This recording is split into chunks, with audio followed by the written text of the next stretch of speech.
Hey everyone, it's Scott Hansen from NFL Red Zone reminding you to watch Sports Ballers, the podcast that gets you caught up on everything Washington sports and beyond.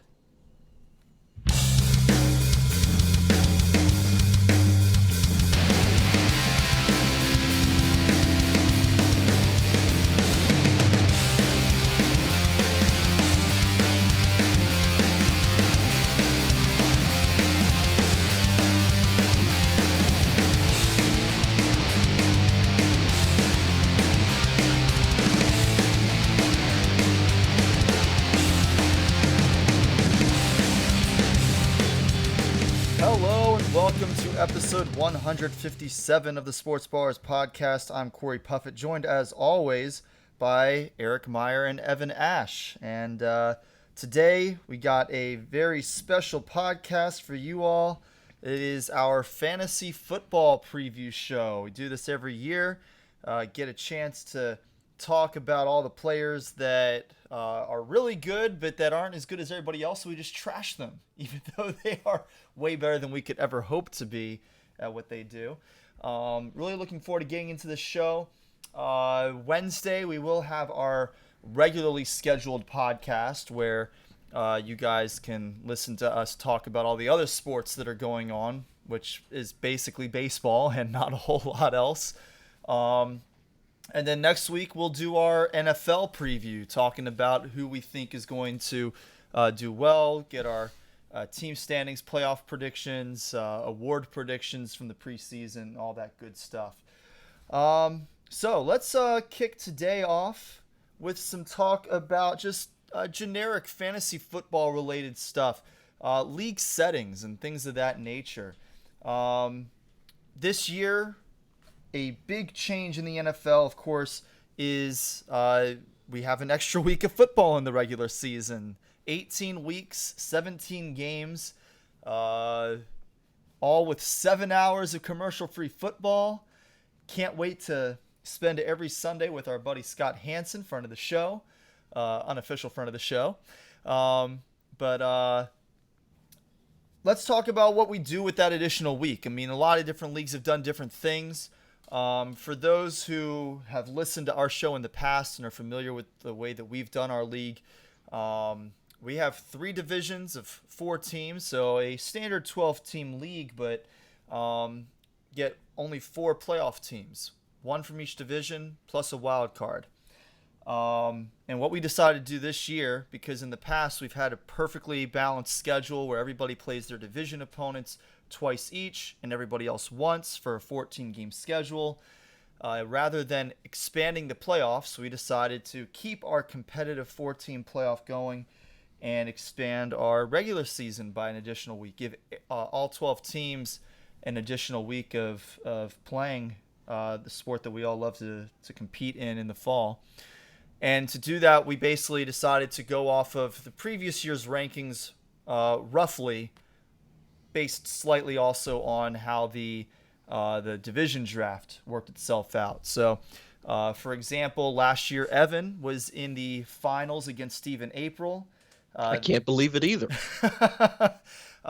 Runner-up, Evan didn't quite pull it off, but he will get to play Steven in the first week of this season in the game of the week. We always do that every year. The champion and the runner-up face each other again week 1 of the following season in the first game of the week. And then they'll actually face each other again in the middle of the regular season.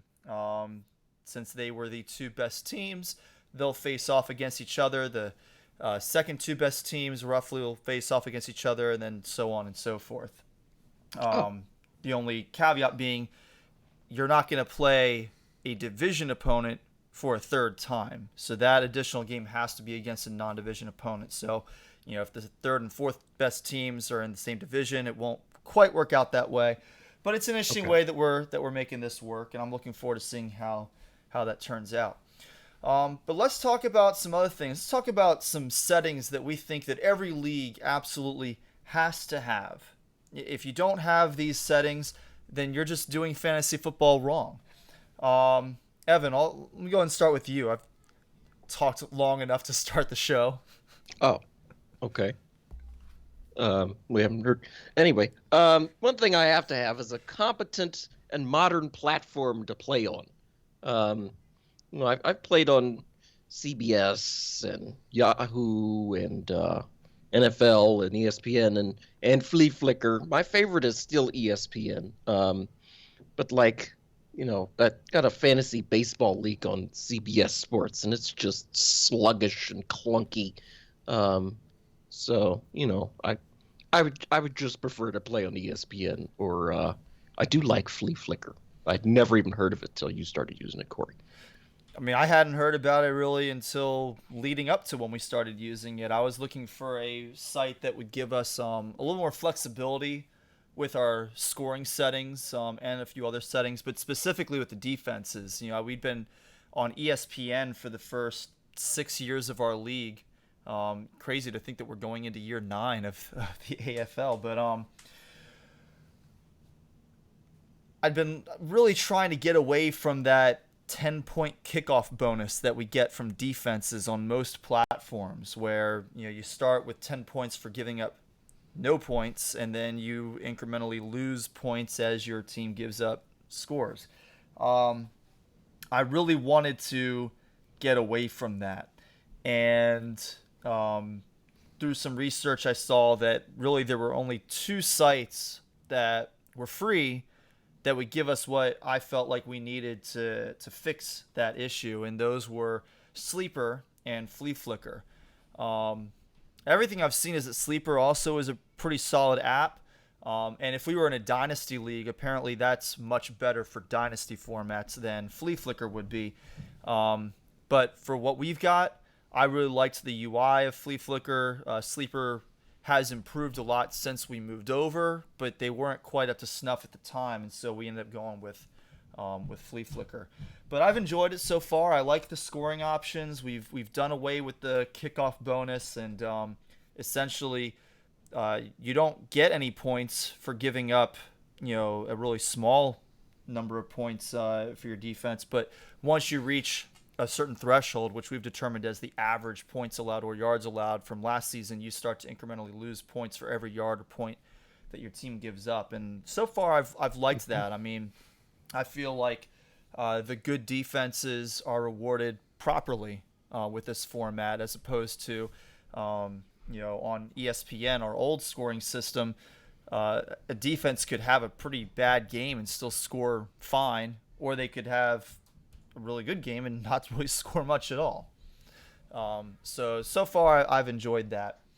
I guess Eric, do you have any must-have league settings? Yeah, you better have at least 10 teams. Anything less than that is weak sauce. Uh-oh, Evan. I'm throwing shade at our baseball league too. The fact that we only have 8 teams is particularly why I'm in the predicament I'm in right now, where I am easily among the better teams in the league, and yet I'm having to fight for my playoff life because fewer teams means less chance of actually having evenly split divisions, which creates a ton of scheduling variance, which creates some crummy team getting into the playoffs inevitably. And plus, it's just weird with everybody having such loaded rosters because the talent distribution's funky. Yeah, I mean that's the big thing I think for me with an 8-team league. I mean, and you don't have to do any work, right? I mean, now you can for good players. It's just they're all there. You can do certain things by increasing the number of starters that you have on your roster to mitigate that. But with fantasy baseball, I don't think that doesn't make as much sense. Like, who's gonna have why we have 2 catchers and you're going to field a team of 12. I mean, I guess you could just add like an extra infielder, flex, or something like that, but it's just a little bit weird. I'd rather have, I really want for starting rosters in any league, whether it's fantasy baseball or fantasy football, to be similar to what is on the field at any given time in a real game, right? So when it comes to fantasy football, I want a quarterback, I want 5 eligible receivers, and that's it, right? Like, I don't really want any more than that. So that's why we do, we've switched to 1 running back plus the 2 wide receivers plus a flex. And I guess technically we actually go 6 eligible receivers. But, I'm willing to make a little bit of an exception on that But when you're going like, 5 wide receivers and 3 running backs or something like that in order to make an 8-team league work, I don't like that. I happen to be a fan of an 8-team league. It's a nice, tidy group of people.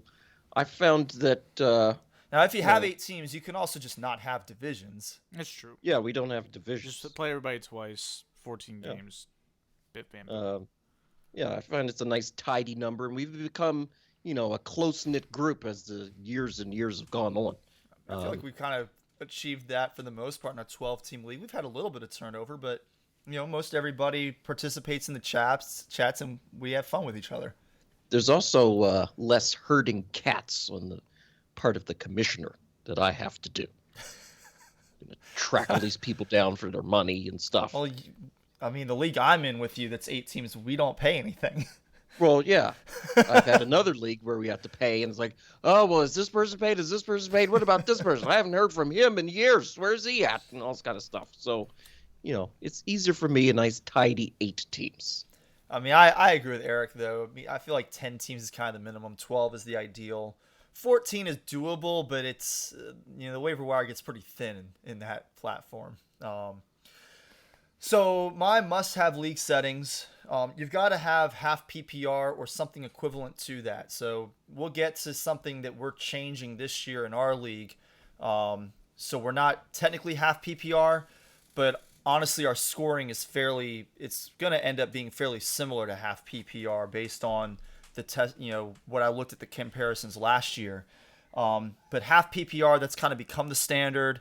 It's a way to reward yourself as a fantasy football player for knowing who is actually being utilized.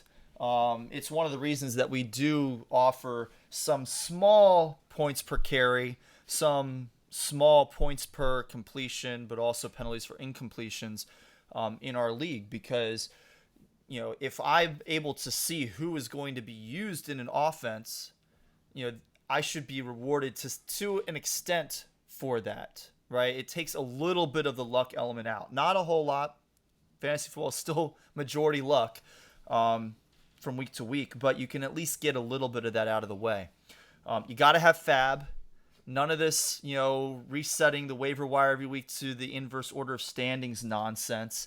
We had that for the first several years of our league. And as soon as I found out about fab, we all had complaints through the first few years of our league about, people at the bottom of the league always having priority and teams who are playoff contenders never being able to get the good players who are available from week to week. And as soon as I found out that this was a thing, we made the switch immediately. And I think that it works a lot better because, I wouldn't mind switching to an auction draft style, but you can get away with a snake draft. I think that that's still fair. But in season, everybody should have an opportunity to go out and try and get the players that they want. If a guy is willing to spend a quarter of his fab on, Alexander Madison because Dalvin Cook is out with an injury, it shouldn't matter that, because he had Dalvin Cook, he's, one of the top teams in the league. He should still be able to have that opportunity to go and get that handcuff. You can make the argument that maybe he should have already had him on the roster, but he should have that opportunity the same as anybody else. It shouldn't just be, now the team who's done absolutely nothing this year, they're 0-3 to start the season, they automatically get that guy. I don't think that that's right either. And then the other thing that I think is a must-have, and we've finally made the switch over this year, is no trade vetoing. Don't give your league mates an opportunity to veto a trade because, really, most of the time, all that is, oh man, I didn't realize that he was willing to give up that player for so cheap. I wish I had done that, and I don't want that guy to get the benefit of being the one who actually tried to get a trade to happen. Don't let your league mates do that. The only reason, I don't care how unbalanced a trade appears to be, the only reason a trade should ever be vetoed is because there is absolute evidence that there was collusion. It's the only reason. So we've done away with trade vetoing. If another player thinks that there might be collusion, they're welcome to bring it to my attention. I'll take a look into it. But if the two guys who are part of the trade, they both have a reason why they feel like, they wanted that trade, then that's not collusion. What if they both put on an orange wig and say there was no collusion? Then what happens? Well, it's not about just saying there's no collusion. It's about explaining why they think that was a good trade for them. If they have a good reason, even if I don't agree with it, even if I don't agree with it, if they have a legitimate reason why they think that they won that trade, or why they got something valuable out of that trade, then that's not collusion. Like being stupid and not knowing the value of a player or a pick, that's not collusion. That's, a guy taking advantage of somebody else's, lack of knowledge about the sport. And yeah, it sucks, but that's how we learn. And hopefully don't make the same mistakes more than once. Oh, yeah. Well, I mean, I've been saying I think all is fair in love and war in fantasy football. So what I would like to do with the trade vetoing is have the commissioner be allowed to veto trades, but all the trades just go through. Like as soon as a trade is consummated, I guess, the commissioner just pushes a button and there it goes. And then only in cases, like you said, when there's clear and obvious collusion, then a trade would get shut down. That's my thought on it. So and that's why we made that change this year. I mean, nobody in this league likes each other enough to just gift people players anyway. Like everybody's out for themselves, like they should be. We like each other, but yeah, we also, but yes, we also are we're all very competitive. Yeah, I'm not just gonna hand you something. Like I'm not gonna give you a good player, even if my season's in the toilet. I'm not gonna give you a good player without some type of future return, and I'm certainly not gonna give you your pick back after you gave it to me for one of the best tight ends in the league, because you're disappointed that you don't have a 4th round pick now. Well, sorry, that was the whole purpose. You gave it to me. That's why I made the trade. That it was because of that pick that people weren't looking at me like I had 3 heads, even though Corey kind of was. He was like, why didn't you get more? I'm like, well, not everybody's willing to just give up 3rd round picks for a slight upgrade at tight end. So, I mean, well, to be fair, it's a slight upgrade for him, but it's also, somewhat significant downgrade for you in that situation. Yeah, but my season's over, so I didn't care. Maybe. So. Not maybe. My season was over. My team was bad. Moving on to some things that, these aren't must-have. If you don't have these in your league, it's not a huge deal, but these are things that are generally fun league settings to have, and one of mine is actually on Evan's list of not-so-fun league settings, so we're going to talk about that one first. And that is keepers. So, Evan, why do keepers bother you so much? Because I feel like my team this year shouldn't have anything to do with my team last year. That's the only thing. And, if we're going to do the keeping players from the previous season, let's just jump all the way in and do a dynasty league. We're sort of pretending to be an actual GM. I mean, that's my issue with it. I would like to try, give a dynasty league another try at some point, but maybe not quite as convoluted as the one that we were in. The 48-man league. Woo, that was crazy. And the terrible platform. The platform was terrible. It was an interesting concept. I'll give them that. It was a fun concept. But the number of players was overwhelming. The platform was awful. MFL, if you're thinking about switching to myfantasyleague.com, just don't. Do yourself a favor and don't do it. That platform, so they're not going to sponsor awful. Us in the future then. I mean, they can fix their site and sponsor us, and we'll sing its praises at that point. But until then, their site was not good. So, I hear what you're saying, but this is kind of a nice in-between. I mean, Dynasty is everything, whereas a keeper, you're keeping, 1 or 2. Some leagues might keep 3 or 4, but just a few players to, it's a way to reward yourself for, having a good draft the year before, seeing a player's future value, It's called the championship. Well, yeah, you get a championship, Reward yourself. but it's nice to be able to carry something over from the last year's team to this season. Yeah, I mean, I don't really care about rewarding people with keepers. I don't think that doesn't really hold much sway for me. What I like about it is it gives you a little something to do in the off season, like something to think about, something to potentially have a trade partner with. Like if you don't have a good keeper, maybe you want to trade for somebody else's. It adds a little bit of intrigue there. I could go either way with it, really. Like I'm fine with just a straight redraft. I like our keeper situation. I think the way we do it is cool because you're not just going to say, hey, here's a free pick, or here's just a free guy. You got to give up a pick for it, and it's usually a pretty significant price to pay. Like it's unusual that you have a keeper that is an 8th round pick, and if you do, it's not going to be that way for long. Right. Eventually, like you're just not going to be able to hold on to that guy for a decade as an 8th round pick. Eventually, you're not even going to be allowed to keep him at all, and each year it's going to become progressively more costly to hold on to him. So, like, I would hate the idea of, oh, hey, I nailed it with Lamar Jackson in the 13th round, so until Lamar Jackson just keels over and walks off the field for his life, I get him in the 13th round as one of the best quarterbacks in the league.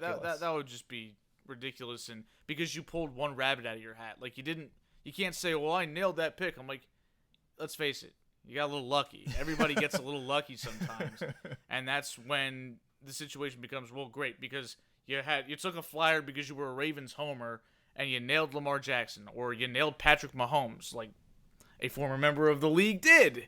And I know he wasn't smart, so it certainly didn't have anything to do with him being just having foresight to draft Patrick Mahomes. It was just that he fell ass backwards into it. So I'm not interested in having that guy or anybody who inherits his team from just having Patrick Mahomes for like an 11th or 12th round pick for the next 15 years. That's absurd.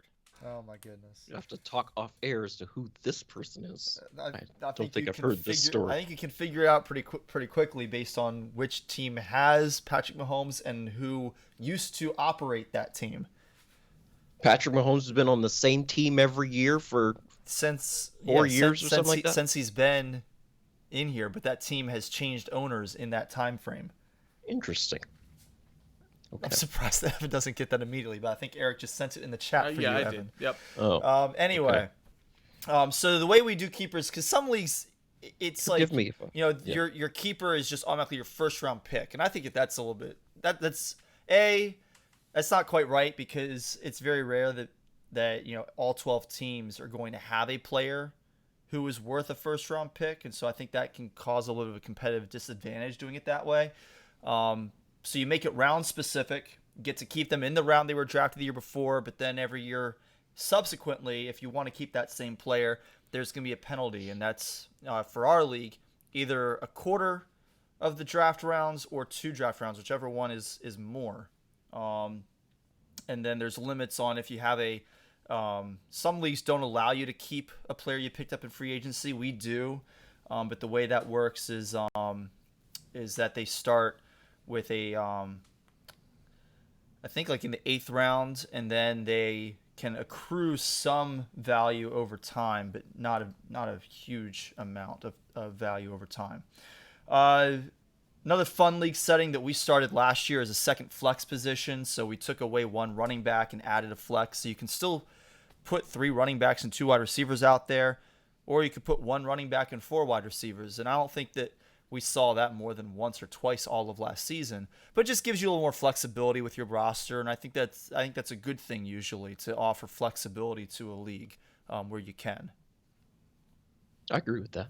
Yeah, I don't think it made enough of a difference for me to be like blown away by it, because like chances are if your team's going to be good, it's going to be with 2 running backs in the lineup, right? And preferably 3, because running backs, or at least good running backs, tend to be yield more points than good wide receivers. Well, or at least they tend to be more consistent than wide receivers on a week-to-week basis. But if you look at the scoring, usually the top 5 running backs on average are going to outscore the top 5 receivers. And sure. But the issue is with running backs, typically you have a big drop-off. Yes. And there are times where you might have just missed out on the run on good running backs because of your draft position, just because of the behavior of the team. Yep. And so you shouldn't be completely screwed if you have only one good running back on your team. You should be able to navigate your roster based on the way you draft. It creates more avenues to put together a good team. Right. The reason that we don't bump down to like one wide receiver and make it 3 flexes is because every team is going to have at least 2 wide receivers on the field at all times in the NFL. Running backs, not only are they often going to only have one on the field at a time, but you've got so many RBBCs these days that a lot of these running backs, their value is even lower than they would have been in the past. You've got between 5 and 8 running backs in the league who are out there virtually every down. Who'll be out there on first and second down, and at least occasionally on third down. Most teams are really swapping players out, every player, every other play, and that severely limits running backs' value once you get to that drop off around number, between 12 and 18. So it makes more sense to, cut back the running backs by 1 and add that second flex that way. Evan, what are some fun league settings that you enjoy? They're not necessarily must-have. If you don't have them, not the end of the world, but they just make for a more fun experience for the league. Oh yeah. Well, I mean, I'd like to put down a couple dollars. So like, in one of my leagues, we've had a buy-in 2 times in league history, and I happened to win both of those years. I would be very annoyed if it wasn't a consistent thing from year to year, because if I won in one of the years that there wasn't a buy-in, I didn't get any money. Yeah. Well, You also didn't pay any money, though. what happened was the league was getting a little stale. People not as into it as they should have been. So is it each of the last 2 years? No, it was 18 and 19. And then you didn't for the last 2 years? For 2020 because of COVID. Oh, okay. Well, that makes sense. Are you going back to a buy-in in that league this year? No, because I can't get people to agree on stuff. Oh, my God. Yeah. So, but I would like to put down a couple dollars, because I remember in 2018, I was huge underdog in the championship. And this one guy was like, just send me the money now. Like the week before. Just send me the money now. And, as commissioner, I collected all the money at the beginning. And sure enough, my team just upset his team in the championship. So plus $100 for me. Cha-ching. And nothing for you. It's great. Let's see. Also like trophies. So I'm commissioner of 2 8-team leagues. And whoever wins, I buy them a trophy at the end of the year. Found this website that makes trophies. They're solid metal with a little engraving on the front. So that's a lot of fun. Yeah, so our league, we've never had a buy-in, and part of the reason why I'm reluctant to is, I don't think we necessarily need one because everybody in the league is competitive without it, and bragging rights have seemed to be kind of enough to sustain things for us. But also because since we haven't had one in the past, I would feel bad for previous winners. So then, all of a sudden now the winner gets money at the end of the season. Care about that. I don't know. I would feel bad. I feel like I would be annoyed, and so I feel like other people might also. But I do get the winner a trophy at the end of every season. If it's and I have a different trophy I get if it's your first time winning it versus your second time winning the league versus third time, which is the most that any single person has won our league to date. And then a couple of years ago, Sean Kennedy, when he won, he got himself a championship belt, which I think he's sent to Steven at this point. So I think Steven has that, and that will make its rounds every year to whoever won the previous championship. So I think it's good at least to have one or the other between either the buy-in or the trophy. Our DeMatha Faculty League does have a $20 buy-in, and the winnings are split 67% to the league champ and the other 33% to the runner-up. Oh, okay. For the last 2 years, we had 14 teams, and so we also those extra 2 buy-ins went to the regular season champion, but we've cut back to 12 teams going forward. 14 was just a little much. The regular season champion. I like that idea because last year in the same league, we had the guy go 13-1 and then lose in the first round. Well, so and here's the thing. Here's the reason that like I don't feel the need to have a regular season champion payout now with 12 teams because in that league we have 6 playoff teams. So the regular season champion gets a first round bye in the playoffs. They only need to win one game to guarantee it. They get a payout. Whereas last year and the year before, when we had 14 teams, we expanded the playoffs to 8 teams, which meant the league champion had to win 2 games to get in, and they could just get really unlucky in one of those 2 weeks. So I felt like it was more worth it at that level to have a payout, small payout, to the regular season winner. Are you the commissioner of that league as well? Yeah, I became the commissioner like 3 or 4 years ago when Paul Clark stepped down. Okay. Yeah, he didn't want to do it anymore, so I took over. Mm-hmm.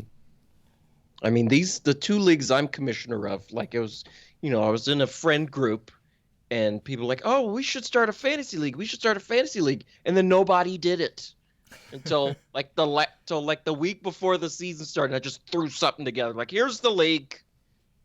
So that's, I was never anointed the commissioner or anything. It's the only one who felt like putting it together. What else do you like to have, Evan? Let's see. Power rankings. I really enjoy when you write up the power rankings or even the little blog posts. Only when my teams are good. Yeah, that's the only time I read them too. Like, you only read them when your team is good? When my team's in the toilet, I'm just like, I don't want to read what Corey said about my team this week because he probably ripped them a new one and they deserved it. But normally my teams are good. So well, in the actual, like in the blog post itself, I'm usually not too harsh on anybody. Like if your team was really bad, I usually just don't mention it too much.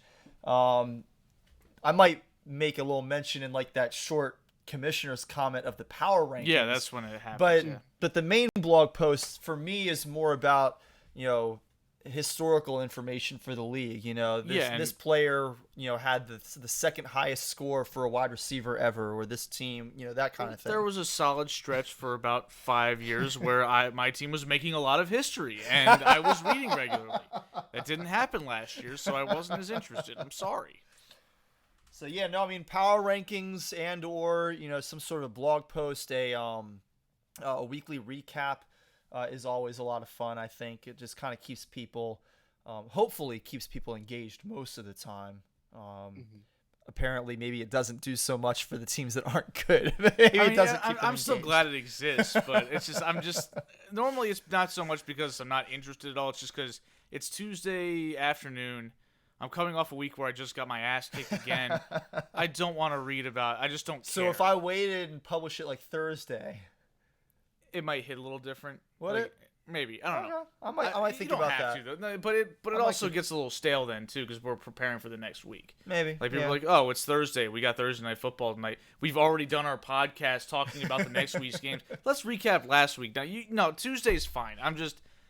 There are times where I'm just like, and I think Evan probably agrees. It sounds like where you're just like, I can't read this today. Yeah, I don't need another reminder how much my team sucks. Yeah, how much I got buried right by just whoever I was playing just turned me into chum, and I'm just like, yeah, I'm gonna skip this one.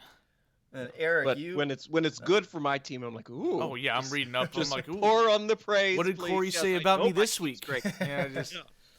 Now, Eric, you put in here Sacco punishments. This is something that we haven't. Yeah. We've thought about, but we just haven't really gotten around to doing anything with it. Well, it's hard to come up with something that's both original and not too cruel.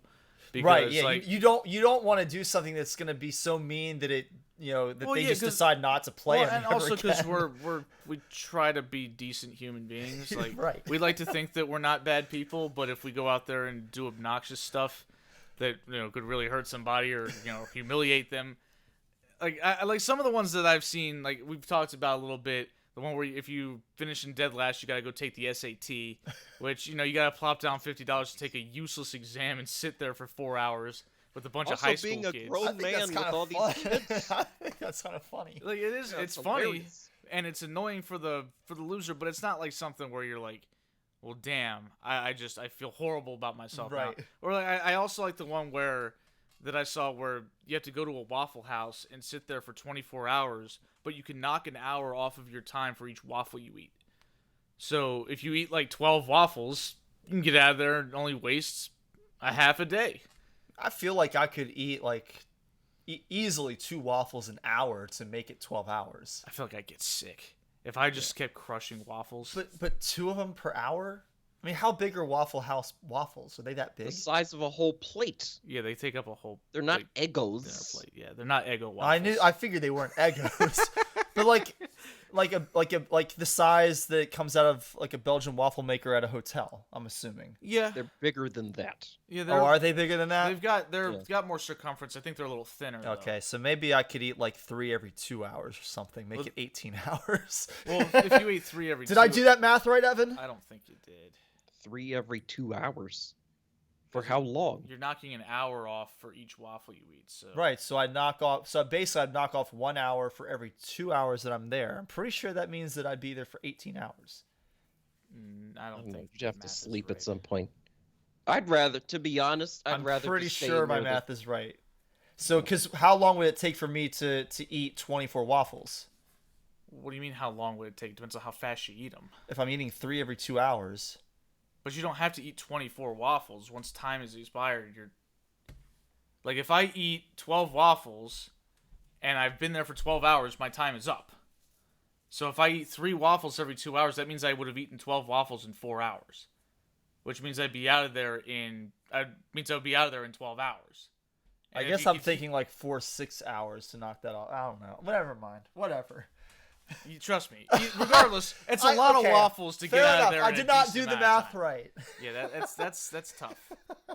I'd honestly just rather sit there and get comfortable, and bring out a waffle every now and then, but You just get have a something to eat. laptop. Well, and that's phone. the problem will be, like, if you're really trying to expedite it and get out of there faster, you would have to you'd have to eat the waffle pretty much bare.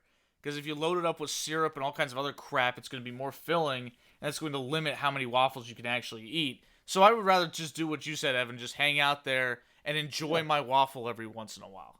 Have a nice Waffle House meal, because they're fantastic. I love Waffle House.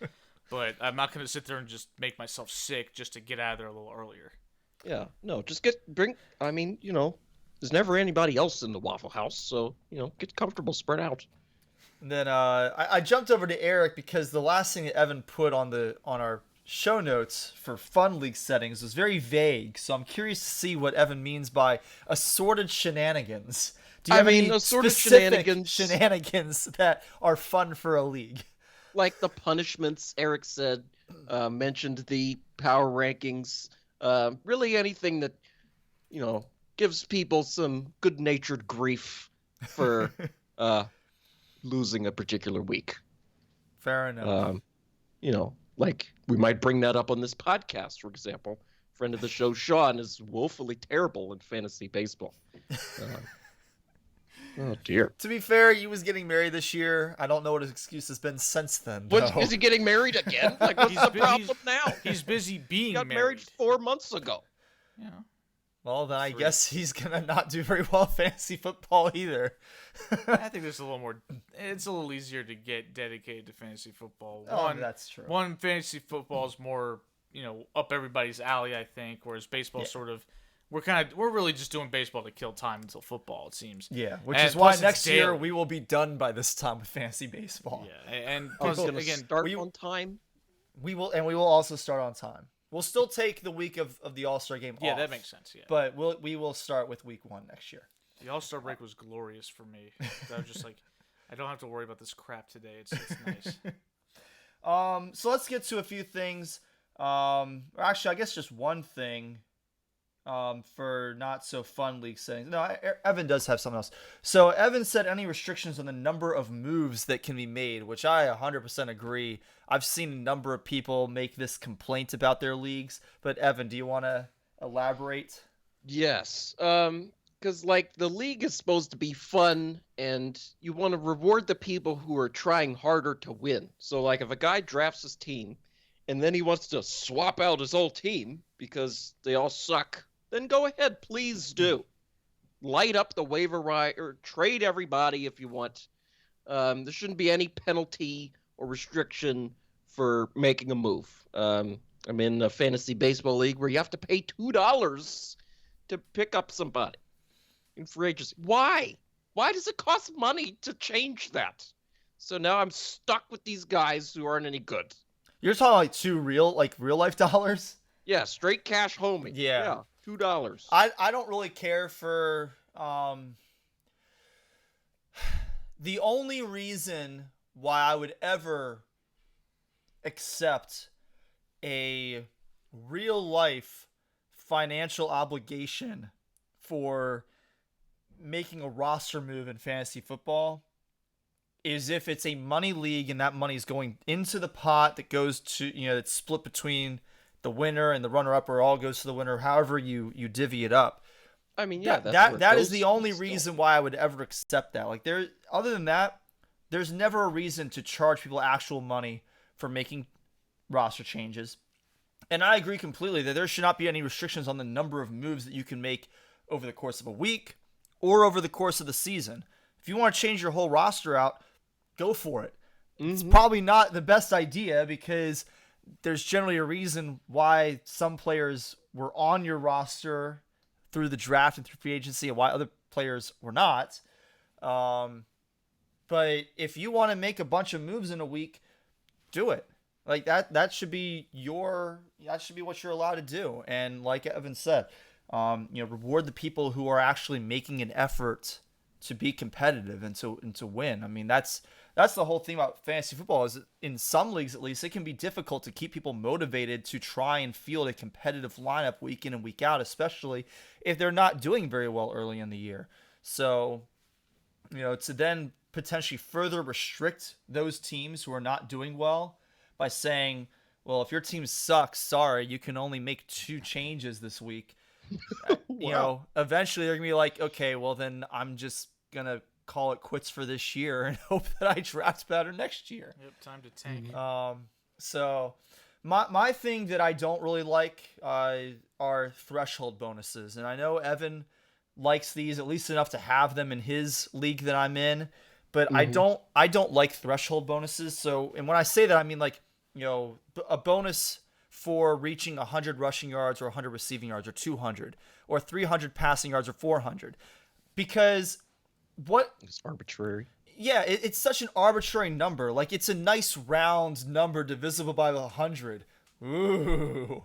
Like, if a guy throws for 399 yards, why does the guy who throws for 400 yards not only get an extra 0.04 points, but then they get an extra 2 or 3 points tacked onto that? Like, he only threw for 1 more yard. I mean, the only I've seen where some leagues have done something where for the first, 100 yards, you get 0.1 per rush yard. And then after that, you get like 0.15 per rush yard or something to that nature. I feel like that's a little bit much of a bonus for every yard after that. But at least that makes sense. Like, it's not just a bonus, like a flat bonus just for reaching an arbitrary benchmark. It's more that once you reach that, you can earn some additional points per yard.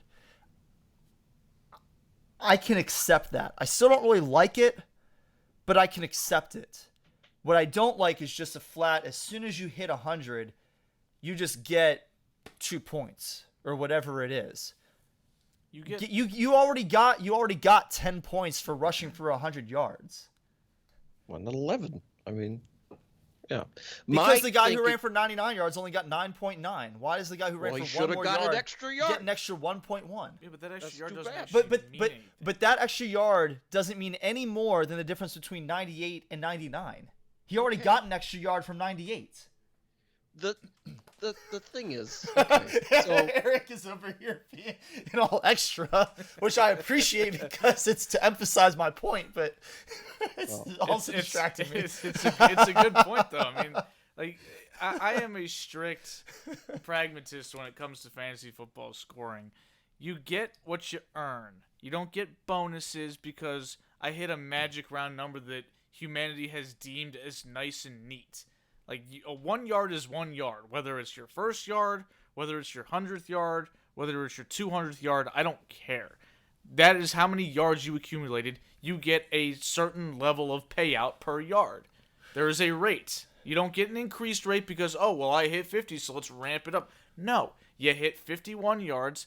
If you hit 51, you get 5.1 points. If you hit 59, you get 5.9 points. This idea that, or even like the thing that Corey was talking about where after you reach a certain point, now they're worth more. No, they're still not worth more. They're worth the same. The only exceptions to this for me, touchdowns, because, you know, the difference between a 1 yard run from the 23 and a 1 yard run from the 1 yard line isn't any different as far as the yardage gained, but you made something, you did something that's really important to the game of football. You crossed the goal line.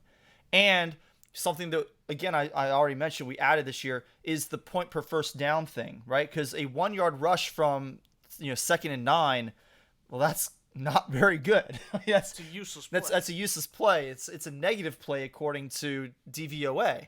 According to any sane football person. Or any sane football person. If you run on 2nd and long and you get no yards, it sucked. If it's 3rd and 1 or 2nd and 1 and you run for 1 yard, you pick up the first down, well, you just earned your team another set of downs. You earned yourself an opportunity to carry the ball again.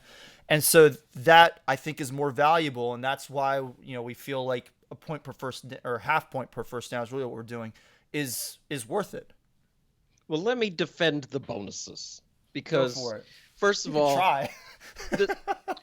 this is fake football. We're talking about fake football. This has nothing to do with real life in the least But bit. we are drafting. We're making our roster decisions based on what we see in real football. Yeah, but this is fake football. This is fake football. Anyway, I wanted to, when I put the bonuses in 2010, this is what was When did I popular join at this the time. league? I don't even remember when I joined this league. I think only like 5 years ago. Yeah. But yeah, we've been around for a while. This is what was typical at the time in 2010. And I think that when your player has a big impact on the game, you should be rewarded for it.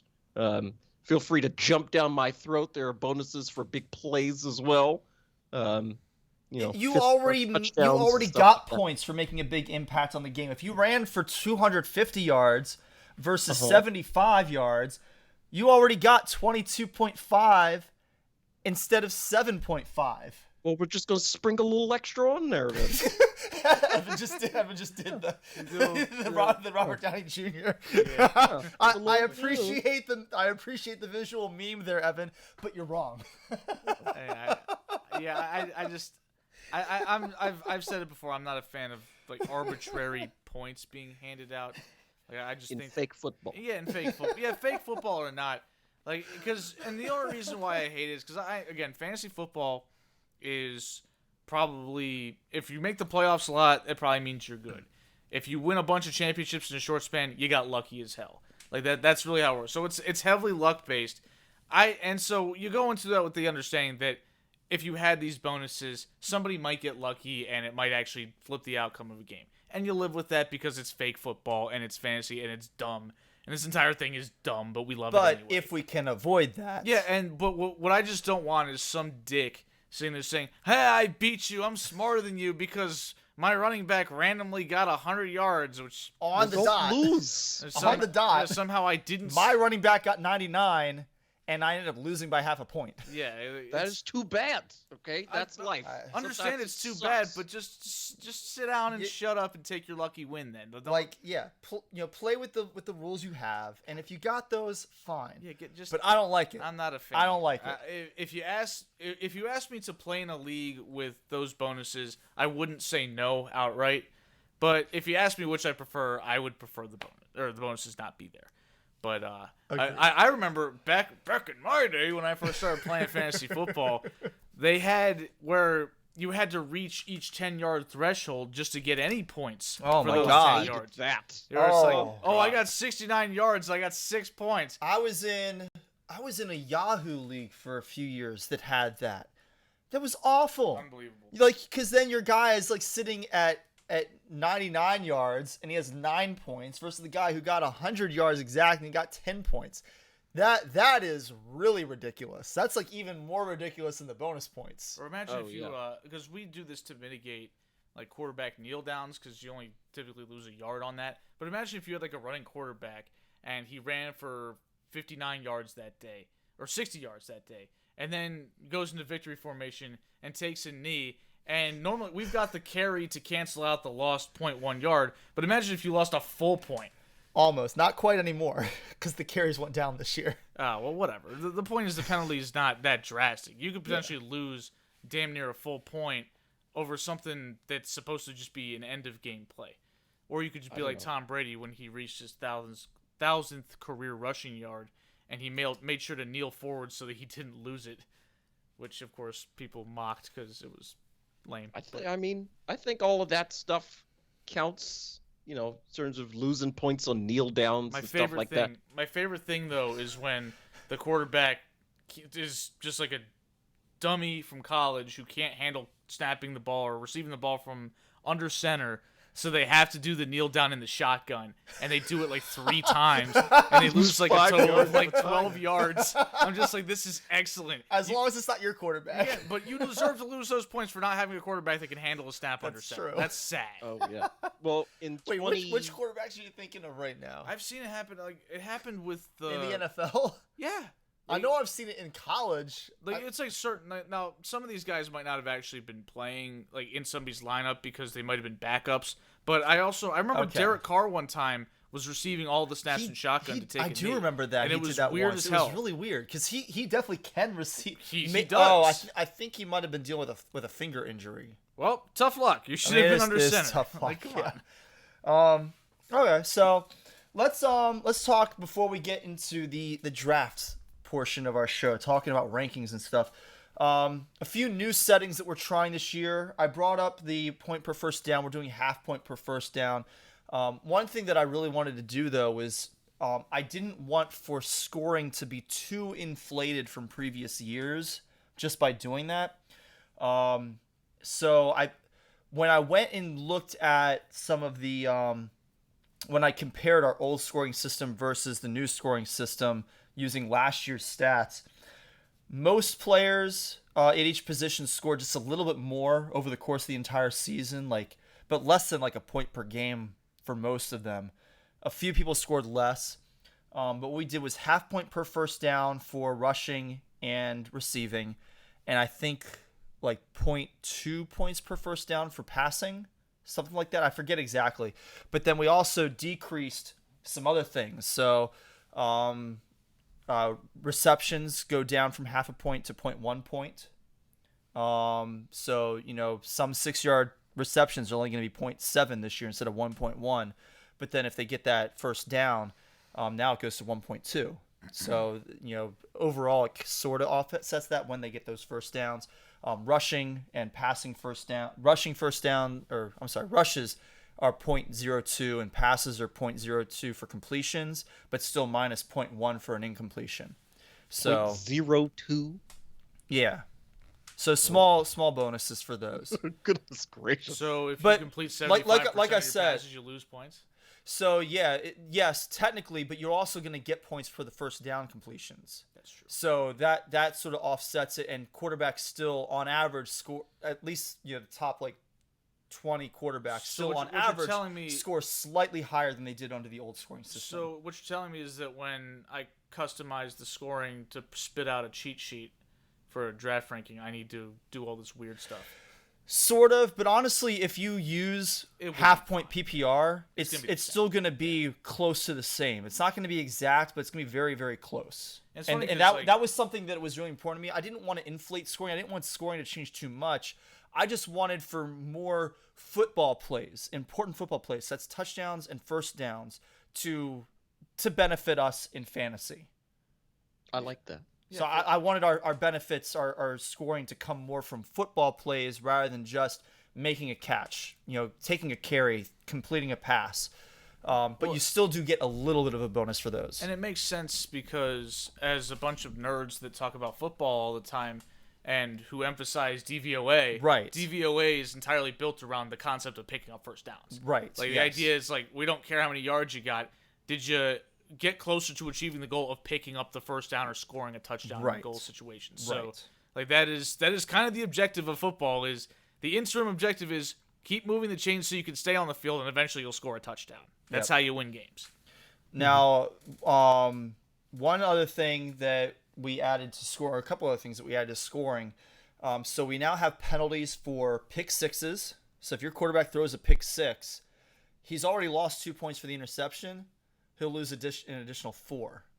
An additional 4. So it's -6 if they take it to the house. So what you're telling me is I should not draft Jameis. So you might not want to draft Jameis. You might not want to draft Jameis. I'm trying to think of there are other pick six machines in the NFL. Matt Schaub. Matt Schaub was a he was oh a my huge God. pick six machine. He threw a pick six every week for years. Fumble sixes, same deal. You already lose 2 points. One for the fumble, one for the fumble lost. You'll lose an additional 4 for it being returned to the house. Holy crap. And then you also get a sack yard penalty, which is equivalent to passing yards just in reverse. So minus 0.04 per sack yard. So it's like your yardage totals your net yards. So on average, a sack is going to cost you around minus 0.28 points because most sacks are roughly around 7 yards. Yeah. Right. But Patrick yes. Mahomes took a 30-yard sack last year. Yeah, that would suck. Josh Allen takes a lot of ridiculous sacks because he's superhuman, so he thinks he can make all the plays, but sometimes he forgets that, you might be superhuman, but everybody else out there is superhuman too. So sometimes they do catch up to you. So keep those in mind if you're in our league. And then additionally for defenses / special teams, we have added punt, kick, interception, and fumble return yards. So you can get points for all of those things now. And in order to try and offset those just a little bit, previously a kick or punt return touchdown was worth 8 points. And that was because you didn't get any points for the yards that they had to travel to pull that off. And you also didn't get points on those for a turnover, whereas, an interception return, it's 6 points for the touchdown, but you already got 2 for the interception or 2 for the fumble. So this now we've reduced that down to 6, but you're getting points for those returns. Now, the punt and kick return yards, you only get those once you pass the average from last year's kick and return yardage per game. But interception and fumbles, those are just equal to the number of yards that you're losing per yard past our threshold. So it's not a huge bonus, just a small one. And the other thing we're doing this year, we're trying new, has to do with the fab, with the waivers. We're doing rolling waivers this year. So every single day of the week, players will be on waivers. The only time that they will be free agents available for pickup for without having to deal with waivers is starting 8 a.m. on Sunday until kickoff of their game. So Tuesday, or technically Wednesday, because waivers don't process on Tuesdays, but Wednesday, Thursday, Friday, Saturday, and Sunday morning waivers will process. Now, we are allowing $0 bids until the playoffs, when the minimum will become $1 for a fab bid, just because we don't want any teams who are not in the playoffs to be able to pick up players off of waivers. They have to wait until they're free agents. What if you're trying to get... What if, say, you just got done with breakfast on Thanksgiving Day, and you want to just grab a guy who's you should have put in the waiver bid on Wednesday. Oh. Yeah, Okay. if you want a guy, you got to put that waiver bid in on Wednesday. Now, you can put multiple waiver bids in, you can put waiver bids on multiple different players, and if you designate the same player from your roster to drop for all of them, it's only going to do it for the player that you had as your top priority. Okay. Right? So you can do that and have multiple players that you would try to pick up, and you can put $0 bids for whichever ones you think that nobody else is going to go after. I'm really going to be curious to see how that affects bidding this year, because in the past we've seen some pretty high bids for certain players, but now with the option to do it without putting down a bid, I feel like early in the season we might see some people miss out on players they really want because they thought that nobody was going to target them, and then they're going to learn and they might actually overcompensate and go even higher than we've seen in the past. I'm going to be fascinated to see that. I get the sense that there's a correlation between the teams that spend the most fab and the teams that win. I'd have to go back and take a look over the last couple of years since I've started like tracking that very closely through the year. This year, I think I had the best system for tracking it this past year. I don't know if my system was quite as good at seeing that in previous years. Well, what I remember is I think the first year we implemented Fab, my team, I went out and I dropped $30 on Jordan Howard, and I believe that was 2016, right? Yeah, and I believe you ended up winning that championship, but you didn't really have to spend a lot of Fab because your team was so stacked from the draft. Yeah, but it was early in the season, and I believe I was openly mocked for spending $30 on Jordan Howard by many people, some of which are sitting in this room with me. About holy crap, There's dude! only one person in this room with you. Yes, I'm talking about Corey, and he's like, "Oh wow, you really overbid for Jordan Howard." I'm like, "No, I didn't. He's going to be the starting running back for the Chicago Bears. It's going to be fine." And I probably said, "Yeah, the Chicago Bears." And yeah, and guess what? He was a top 10 running back, and he sure sat in my was. flex for the whole year. He sure and, freaking yeah, was. I was like, yeah, worth every single fake dollar I Who spent. were your other running backs that year? David Johnson. I had Matt Forte, who was great, right, but he got yeah. hurt towards the end of the year. But then I picked up Isaiah Crowell from the Browns. He was good too. He was like he Crowell. wasn't actually like really a good player, but he scored a ton of touchdowns. He scored a lot during those last few weeks. Yeah, of the season. he was racking up a lot of goal line I situation think Duke runs. Johnson had like been hurt at the time. Yeah, so there was no competition at backfield. Yeah, so he sat in my flex. I had Gio Bernard on that team, but he tore his ACL pretty Yeah. early in that season. But I didn't really. You also had Aaron Rodgers that year. I had Mike Evans. You I had had Mike Travis Evans. Kelce. You had Travis Kelce. Yeah. I had Brandon Man. Cooks, who when he was still with the Saints, so he was Yep. good. Yeah, that team was Jeez, awesome. that team. Love that team. I'm pretty sure that's still the best team we've seen. It Not is. not just based on breakdown, but also I have a metric that I use for us to compare across seasons with like point totals and stuff, and I'm pretty sure that's still number one as well for that. Yeah, but I ended up, if you look at my Fab spending, that was pretty much all I really spent on with Jordan Howard until like the end of the year when I had a didn't bunch need to left spend over. anything. And I spent like $100 on Malcolm Mitchell. You do this every year. Like Yeah. toward the end of the year, you're like, oh, I have all this money. I don't need a whole lot, so I'm just gonna go and dump all of why it on not? this player. Yeah, so I picked up Malcolm Mitchell, who was a receiver for the Patriots. He was a rookie. He was actually a really good player for them, but then his career pretty much ended the year after due to a bunch of knee injuries.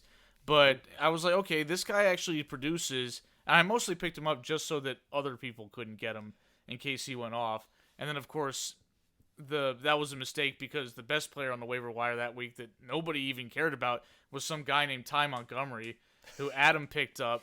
And then he played me in the playoffs that week, and Montgomery went off. I was like sitting in my room in the fetal position, like, oh my God, I have this amazing team, and I'm going to lose in the first round of the playoffs because of Ty Montgomery going off for 35.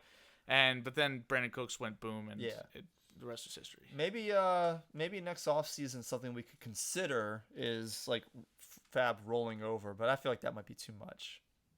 We'll see. I mean, anything can be up for discussion, whether it'll actually pass or not. We'll see. All right, so let's get to our rankings. You know, the reason that we're doing this is because the preseason is over. If you've already drafted, I'm Shame really on you. sorry, especially to those of you who drafted J.K. Dobbins, because man, that sucks. Yeah. That and a few other injuries from this preseason is exactly why you do not draft until the preseason is over. I don't know why every year there are still leagues that draft. Like, if it's the first year that your league has existed and your commissioner is a high schooler, I understand. I was a high schooler once too. I didn't know what the hell I was doing running a fantasy football league. I had to learn. You will too. But if your league has existed for 1 year, Decades. 1 year. If your league has existed for even 1 year, you should already know better than to draft before preseason is over. And if you don't, shame on you. Shame, shame, shame. You do not deserve to run a fantasy football league. Wait until the preseason is over. So with that in mind, drafts are going to be starting this week. A few maybe even took place tonight or yesterday night. I know I've got 2 drafts coming up on Thursday. I've got Evan's draft plus my DeMatha faculty draft, and then our league on Sunday night. So I'm really looking forward to those. Let's talk about some of our rankings. The past few years, we've kind of been a little bit weird, and we just have ranked to the top 20 at each of the 4 main offensive positions: quarterback, running back, wide receiver, tight end. This year we're going to do a little bit different. We're going to have a blog post that goes up this week where we will rank the top 18 quarterbacks, the top 18 tight ends, and the top 36 running backs and top 36 wide receivers. And the Why way did you pick 18 and 36? So basically 18 is, everybody's starting quarterback plus half of the backups. Same Okay. thing for tight end. And then running backs and wide receivers, it's just the top, basically you threw wide receiver 3 and running back 3 on each team, roughly. Okay. Right. So that's where I was coming from with those numbers. We each ranked 25 quarterbacks and 25 tight ends, 50 wide receivers and 50 running backs to get those. Real quick, I'll just run through rapid fire our top 6 quarterbacks. We'll have a little more in-depth discussion about some of these, but you'll be able to see the more extended, basically 3 times as many of these positions I'm going to go over right here on our blog post this week. So our top 6 consensus quarterbacks. Number 1 is Patrick Mahomes. Number 2 is Josh Allen. Number 3, Kyler Murray. 4, Lamar Jackson. 5, Dak Prescott. And 6, Aaron Rodgers. So that's our consensus top 6. You'll see our top 18 on the blog post. Our top 12 running backs. We've got Christian McCaffrey at 1, Dalvin Cook at 2, Derrick Henry at 3, Alvin Kamara 4, 5 is Ezekiel Elliott, 6 is Aaron Jones, 7 Nick Chubb, 8 Saquon Barkley, 9 Austin Eckler, 10 Najee Harris, 11 Antonio Gibson, and 12 Jonathan Taylor. At wide receiver, our consensus number 1 is Devontae Adams, 2 is Tyreek Hill, 3 Stephon Diggs, 4 Calvin Ridley, 5 DeAndre Hopkins, 6 DK Metcalf, 7 Justin Jefferson, 8 AJ Brown, 9 we got Keenan Allen, 10 Terry McLaurin, 11 Allen Robinson, and 12 Mike Evans. And there are top 6 tight ends. 1 is Travis Kelce. That was unanimous. In fact, I think that was the only. No, Christian McCaffrey was our unanimous number 1 running back. But Travis Kelce, number 1 tight end. Darren Waller, 2. George Kittle, 3. Mark Andrews, 4. Those were all consensus for us. And there are the same Unanimous. for all 3 of us. Our consensus 5 was TJ Hawkinson, though we did not all agree on that. And in fact, none of us had TJ Hawkinson number 5. but he's the consensus we had 5? We had a lot, but he's the consensus 5 because we had a lot of disagreements on who our So number what 5 if you guy put was. him like number -10 then? Like, So what? did Evan ruin this list by putting Evan Ingram at 2 again? I have no, Evan so Travis Ingram- Kelce, Darren Waller, George Kittle, Mark Andrews, we all had them 1, 2, 3, Well, 4. did he put him in the top 5 then? I have So, Evan Ingram number 18. We'll talk about some more of that, but again, our blog post will have 3 times many of each: 18 quarterbacks, 36 running backs, 36 wide receivers, and 18 tight ends. So make sure you take a look for that on our blog this week. But let's go ahead and get into our biggest discrepancies, and we will start at the quarterback position. Jalen Hurts. Evan and I both have him at number 12. He's the consensus 17 because Eric didn't rank him. He ranked 25 quarterbacks and did not put Jalen Hurts on his list. So, Eric, you must be wacko for Flacco. I thought he did enough at the end of last season to at least, be on that borderline of a player that you would draft as your number 1 quarterback for your team if you're, one of the last guys to take one. Eric, why do you not think so? You thought that? You thought this guy was good last year? Or even passable? He was terrible. He's an awful quarterback. He can't play. He's going to lose his job. Fake football, though. But fake football still requires the real football Who's players he to going beat. to lose his job to? Gardner Minshew. They just traded for him. And Gardner Minshew's a better quarterback than Jalen Hurts. He's a better quarterback. I don't know why people are laughing about this. Jalen Hurts is the equivalent of Tim Tebow. He's garbage. What? He's ass. He can't play. I don't get why anybody thinks this guy's going to keep his job. He's going to be benched by week 4. He I'm can't not play. saying he's, the greatest quarterback ever. He's just the best quarterback on his team. Nah, actually, Eagles are hard He to terrible. is disagree. definitely better than Gardner Minshew. Gardner Minshew has had 100%. No, there's no reason to think that. 100%. There's not a lick of reason He to is think that better he can than play. Gardner Minshew. There's absolutely no reason to think Jalen Hurts can play football in the NFL. He has not shown any ability to get it done. So He was terrible last year. I just looked up. So starting with ADP, and obviously ADP is flawed. We're not just going to stick with that. But ADP has Jalen Hurts across ESPN, Yahoo, MFL, Fantrax, FFC, and Sleeper. His average draft position is no lower than 13th across those 6 platforms. Okay, that's So nice. most people, and granted that includes people who maybe don't pay as close attention to fantasy football, view him as borderline quarterback 1. So now I'm going to take a look on Fantasy Pros at consensus rankings of experts. So I'm going to take a look quarterback, and I want to see. Let's see here. I'm going to look at top 10 overall in season accuracy from last year, and Jalen Hurts is quarterback number 10 among experts. So most people are seeing something that clearly you are not, Eric. I'm seeing a quarterback that's going to lose his job. I don't want to draft that guy because he's not going to keep his job. He's not good. Why would they trade for Gardner Minshew if they didn't plan on replacing Jalen Hurts? They already had a viable backup in Joe Flacco. Why would they give up a pick for another backup quarterback? Let's know Because what they're Minshew doing, mania right? and his Let's his read mustache. the room. Yes, just make Minshew people mania, excited. his mustache. He's the poor man's Ryan Fitzpatrick, They which all- means all he does is come in and take the quarterback's job. And then he plays well for a little while, and then he gets put on another team because he's not actually good. At most, the Jaguars got a 5th round pick for Gardner Minshew. So the Eagles did not spend anything to get him. But they gave up something for what you are saying is absolutely nothing, which is a redundant backup quarterback. Why would But they they do also that? gave up a No. second rounder for Minshew is better than Flacco. So if something happens to Jalen Hurts, and keep in mind, Jalen Hurts is a guy who can run, does run, is Not at well.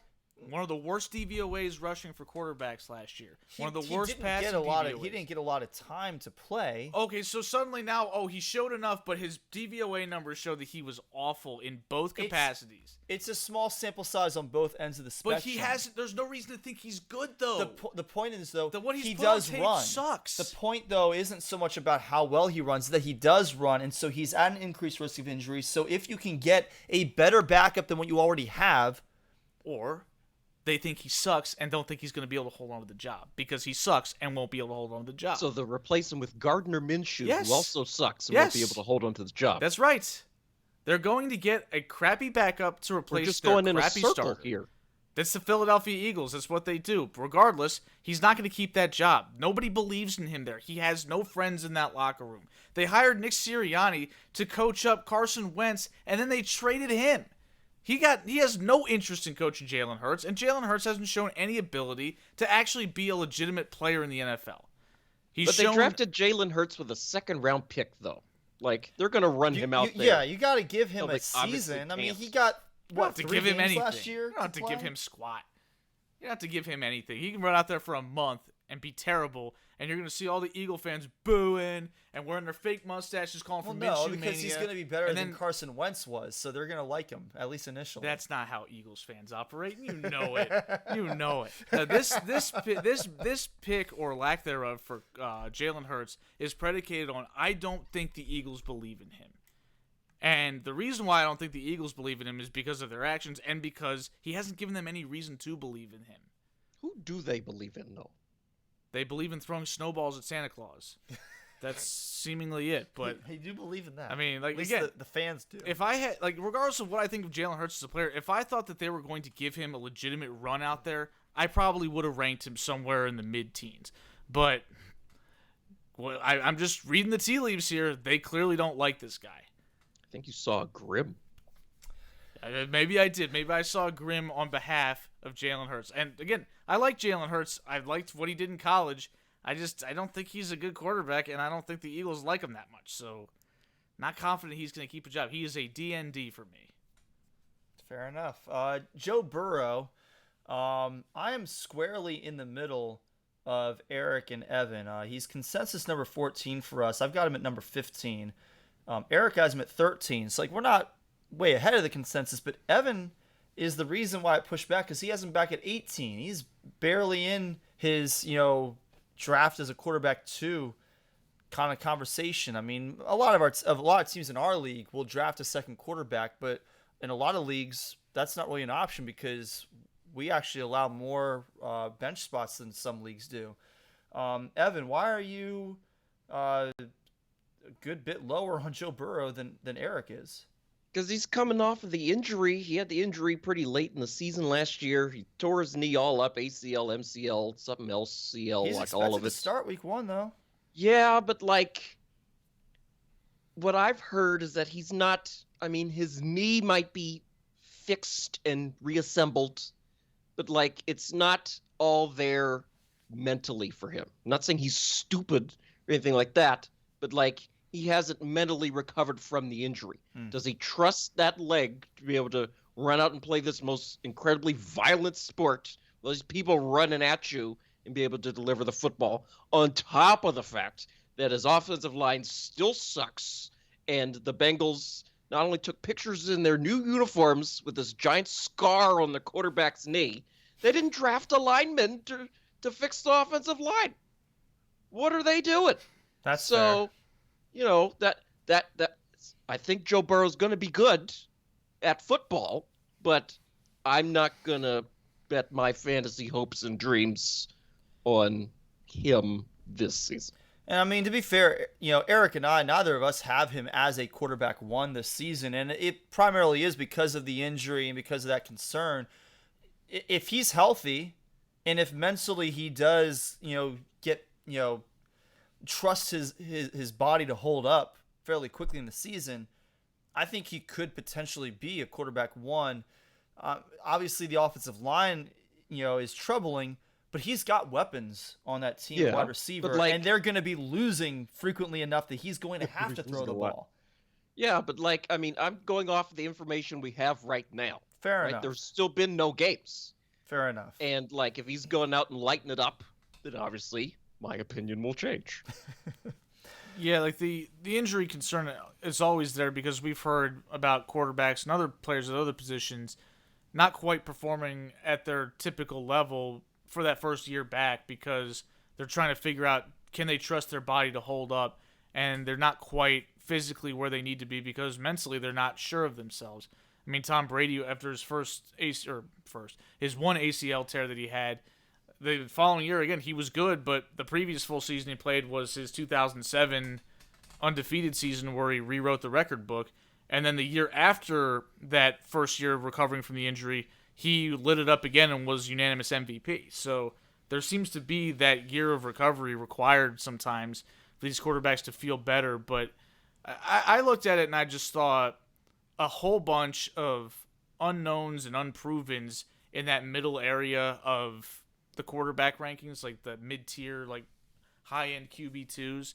And I was just like, I'd rather go with a guy I've seen play professional football and look pretty damn good doing it, even if I don't know if he's going to be able to get back to that this coming season, than trust guys like Trevor Lawrence or people that I just saw in the middle, or like Jalen Hurts, who I just spent the previous 10 minutes saying I don't think is going to work out. I think that I thought he was the closer thing to a sure bet, even despite some of my misgivings about his injury situation. One quarterback that I wasn't going to talk about, but I guess I will just briefly. He wound up as our consensus 19, so he's not going to be on the rankings that we publish on the blog. But the reason for that is because of me. Eric had him 14, Evan had him 16, but I did not rank Kirk Cousins. You ranked Kurt Cousins instead? No, I just didn't rank him. Didn't put him in my top 25. What, do you think he's going to get COVID? Is that why? he is definitely going to get COVID. He probably is. But he's putting up all the plexiglass in the quarterback room. Yeah, and he's also going to put it around him on the field, and so because of that, he's going to end up forgetting that it's there. He's going to throw the ball right into it when he's trying to find Justin Jefferson or Adam Thielen. He's not going to find them. He's going to walk or around. He's going to take a knee when he's supposed to be spiking the ball. Well, yeah, that that happened. And they tried to sit there and blame it on Pierre Garcon. Like, my goodness. Is he the quarterback? They Or legitimately what tried he's to... going to end up doing, he's going to insist they have their quarterback meetings outside in December in Minnesota. I have no problem drafting Justin Jefferson if he comes to me. I don't have too big of a problem drafting Adam Thielen if he comes to me. But that's just because both of them are talented enough that I think that they can deal with, Kirk not being on the field for all 17 games this season. I don't expect Kirk to be out there every game. And because of that, I don't want to touch him in my drafts at all. In real life. I will take Deshaun Watson over him. I will take Teddy Bridgewater over him. I will take Trey Lance, Ryan Fitzpatrick, Ben Roethlisberger. I'll take Zach Wilson. What about Sam Jameis Darnold? Winston. I'll take. I'd probably take Sam Darnold. I would take. What about Danny Dimes? Talk about worrying about fumble sixes. My goodness. Danny Dimes might be where I draw the line. Oh, okay. Might be where I draw the line. But I'd probably take Derek Carr, Sam Darnold. I'd take Jared Goff over him. Jared Goff. Yeah, I didn't know. rank Jared Goff. I might take Kirk Cousins over Danny Dimes and Carson Wentz. It was so hard to rank those last few quarterbacks. I was like, these guys stink, man. Like, who am I going to put out here? But, again, with Kirk, I was kind of in the same boat as I was with Joe Burrow, where I realized, fully understand, he could miss a week or two with COVID. But given the fact that I'm already ranking him as a QB2, I'm figuring he's not going to be my starter anyway. But so chances are, even if he does catch the Rona and he misses at most 2 weeks from it, chances are he'll be available when I need him. And same boat as with Burrow, he's one of the few guys in that area where we've seen him play football and he's been pretty good. So if he can get on the field, I certainly wouldn't want him as my starter. Not only because he's not good enough to be a starter, but because he's a risk to miss time at random times, which is scary as hell. I don't like that. But given the fact that he's probably more likely to be a high-end backup anyway, I'm not quite as concerned. When it comes to running backs, we were all, for the most part, at least close to being in agreement through most of the rankings until you got outside of our top 36, where there tends to be a little more differentiation. Just, these are where you're kind of taking flyers on guys who you like more and whatnot. There were certainly players that, our highest and lowest guys on them were apart by 4 or 5 picks, but that's not too significant. The two that were a little bit more so, Clyde Edwards-Helaire. Eric is actually the highest out of the three of us on, even though Eric I don't like him. doesn't like Clyde Edwards-Helaire. I don't think he's a good running back at all. Eric has him as his number 13 halfback. I've got him at 19. That's 17. And Evan has him at 17. I don't really trust Clyde Edwards-Helaire that much. Just his size. We saw him in short yardage situations. He's not going to be the guy who picks up first downs in 3rd and 1 situations. He's not going to be the guy pounding it across the goal line when you're in the red zone. And so while, because of his size, he is pretty shifty, that mostly works in more open space. If you're on a 2nd and 9 or something like that, or a 1st and 10, yeah, he might pick up some yards.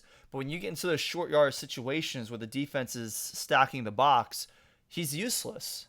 And even outside of that, his shiftiness, I feel like it's not terrible, but he's not as shifty as a lot of other running backs his size that I've seen. So I'm just not that big on him. And I'm not going to make Eric defend being 6 spots higher than me because I know that he's not super high on Clyde Edwards-Helaire either. I'm not high on him as an individual. I think that the situation is pretty good for fantasy production. The Chiefs retooled their entire offensive line, so there's a pretty good chance they're going to reemphasize the run a little bit. He's going to get opportunities to catch the ball out of the backfield. He's playing in one of the most dynamic offenses in the league. There's going to be opportunity there. Whether he takes advantage of the opportunities is dependent on how good he is, which, again, I don't think he's that good. But I actually feel like it's an indictment that I ranked him, 13th? Mm-hmm. Yeah. The running back for the Kansas City Chiefs, who was expected to start all 17 games and is not really in an RBBC situation, isn't a starting running back or an RB1.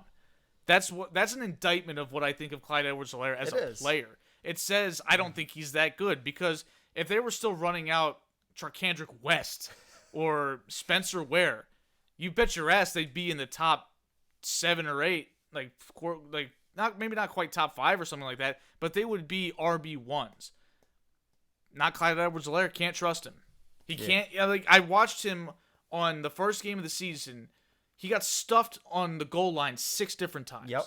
I'm like, I can't have a running back in fantasy not reach pay dirt when he gets that many chances. Somehow he still had a big game for Will Massimini that week. And again, that was fantasy. That's partially why I'm willing to give him more benefit than seemingly you will, because he got all that work. But you looked at his DVOA for the game, it was awful. Yeah. Because in the times where he needed the high leverage yards, he got eaten up because he wasn't capable of running through the tackles and getting into the end zone. He just got stuffed every time. By far the biggest discrepancy we had at running back, and I thought that I was low on this guy. I have him as my RB10. Evan ranked Austin Eckler at number 6, and Eric has him at 14. So he's our consensus number 9 running back. But I'm curious. I thought that I was a little bit low on him, honestly. I felt like I probably should have had him in my top 10. Eric, why all the way back at 14? Why is he not an RB1 for you? I feel like he's getting a little old. Like, he's been around for a while. He's had some injuries. Actually, he's only 26. He's not that old. Yeah, no, I feel like he's still pretty young. You're getting a little old, Eric. Jeez. Yeah, me at 30 years old, sitting here with my graying hair, calling a 26-year-old young man playing in the NFL who's really good at football, and he's definitely among the best, especially what he does, catching the ball out of the backfield.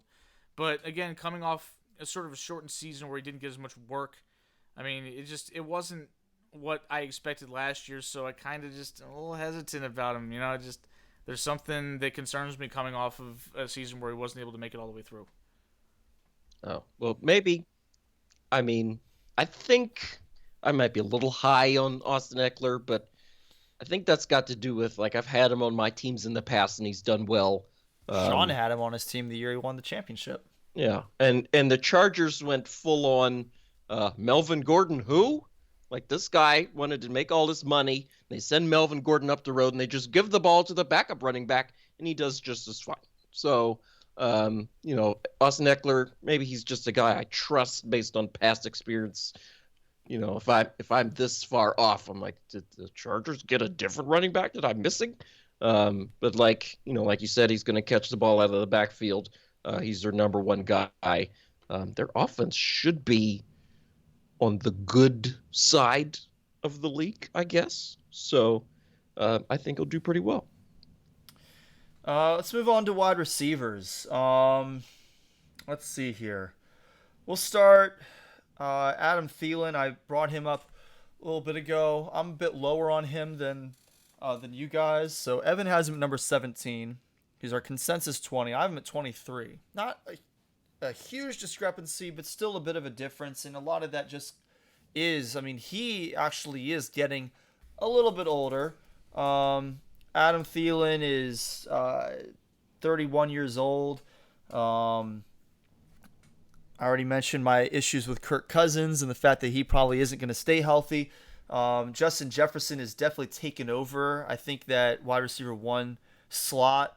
And even though I don't necessarily look at him as being a super high-ranking tight end, Irv Smith is probably going to get a little bit more run in that offense this year, and so that's going to cut down a little bit. Probably not on Justin Jefferson. If anything, it's going to cut down a little bit on Adam Thielen's targets for this year. So that's why I'm a little bit lower on Adam Thielen than I would have been in the past. Thielen also, I think, dealt with a couple of injuries last year. He had a hammy or something. Yeah, he played through some of that, but he did miss at least 2 weeks last year, I believe. And he missed a lot of time in game. Like, he would come out for a series and then he would be done for the rest of the half. So I'm just a little bit worried about his body breaking down a bit this year, and so I don't. He's still in that wide receiver 2 range for me for sure, but not solidly in there. Yeah, I think it was a little bit different when it was him and Diggs, because I think that Diggs was a little bit sub-optimized by Kirk because they just didn't have that rapport. I mean, Diggs hated him. Thielen seemed to hate him sometimes too. Yes, they did hate each other for a little while. Absolutely hates Kirk Cousins, and at this point, I'm kind of looking at him like, he might have had a point. But like Thielen clearly had developed some type of rapport with Cousins, but now he's kind of leaning more towards Justin Jefferson. It seems Jefferson was incredible last year, one of the best rookie years we've seen. In fact, you could make the case it was the best one we've seen since Randy Moss. Right, he was excellent last year. And I just feel like Thielen he is now slotted as the number 2 on that team, whereas with Diggs it was sort of a 1A 1B relationship. Yes. And Thielen got a lot more work in the red zone, whereas it seems like Jefferson seems to be the go-to target. Well, yeah, that's the big thing is that Stephon Diggs wasn't really a big red zone target. Now they've got 2 of them, so Thielen is not going to be the target every time they're in the red zone. Jefferson's going to get every bit as much as him.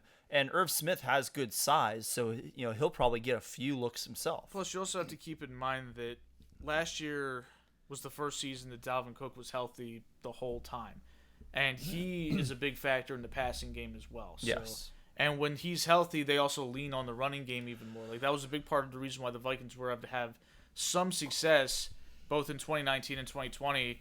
Is it took a lot of pressure off of Kirk, which made Kirk more efficient, but more efficiency doesn't necessarily help you in fantasy because you need volume too. Yeah, I mean, in 2019, week 1, Kirk only threw like 10 passes or something like that.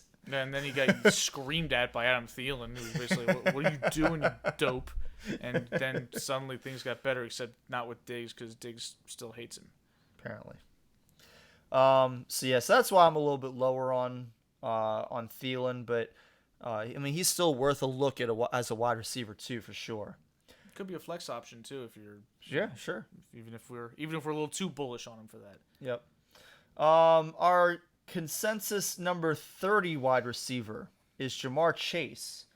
Evan has him at 27. Eric has him back at 34, and I'm closer to Eric on this one. I think I have him at like 33. Jamar Chase had 5 dropped passes all of last year in college. This so year, 2019. Yes, in 2019 is his last year of college.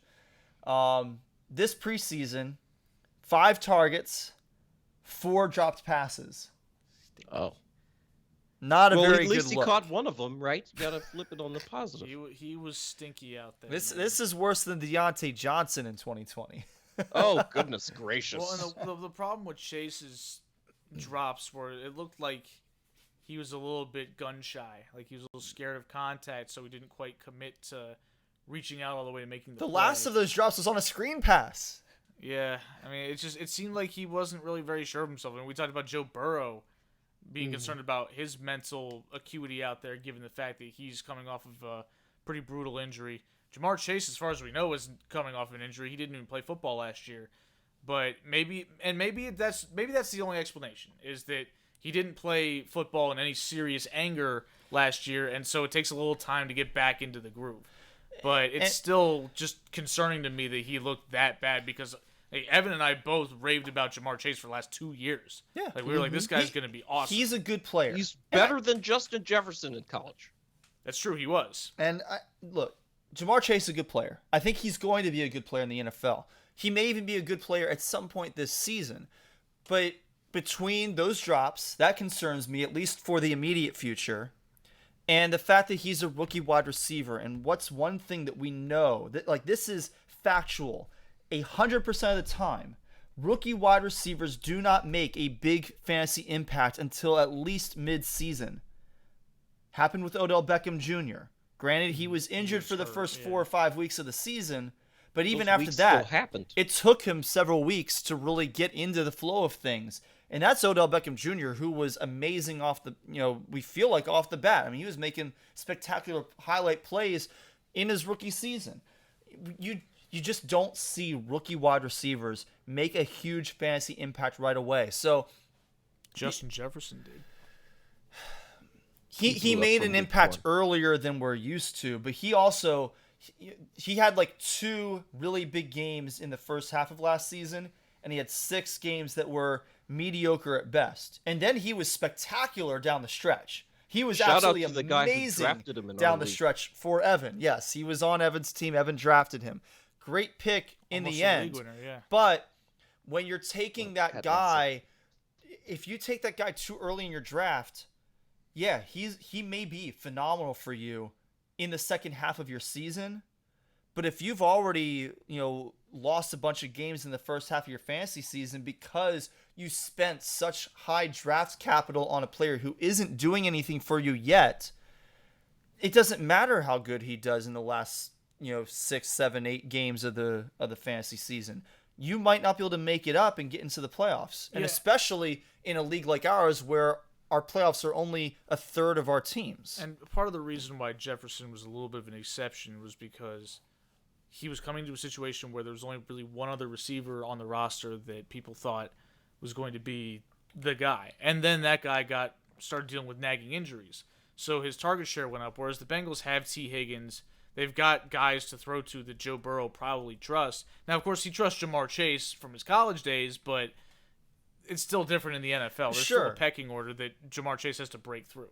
Right. I mean, like you said, you had T. Higgins. You also have Tyler Boyd. Yep. And these are both really good wide receivers. And that's on top of a few other guys who aren't at that level. And Jamar Chase should be able to usurp them at some point. But Auden Tate has been in that offense for a few years. He knows the offense. Why did the Bengals not draft a lineman then? Because they, like I said, Tyler Don't know Boyd what and they're doing. Yeah, Tyler Boyd and T. Higgins are good receivers. And Like, Auden Tate is fine. Like, Again, if you put a line in front of Burrow, that's going to be a good Jamar team. Chase will usurp Auden Tate. And he should usurp one of T. Higgins and Tyler Boyd at some point, too. I can't imagine that both of them are going to be consistently better than Jamar Chase down the stretch. But it's going to take him some time to break through in that offense.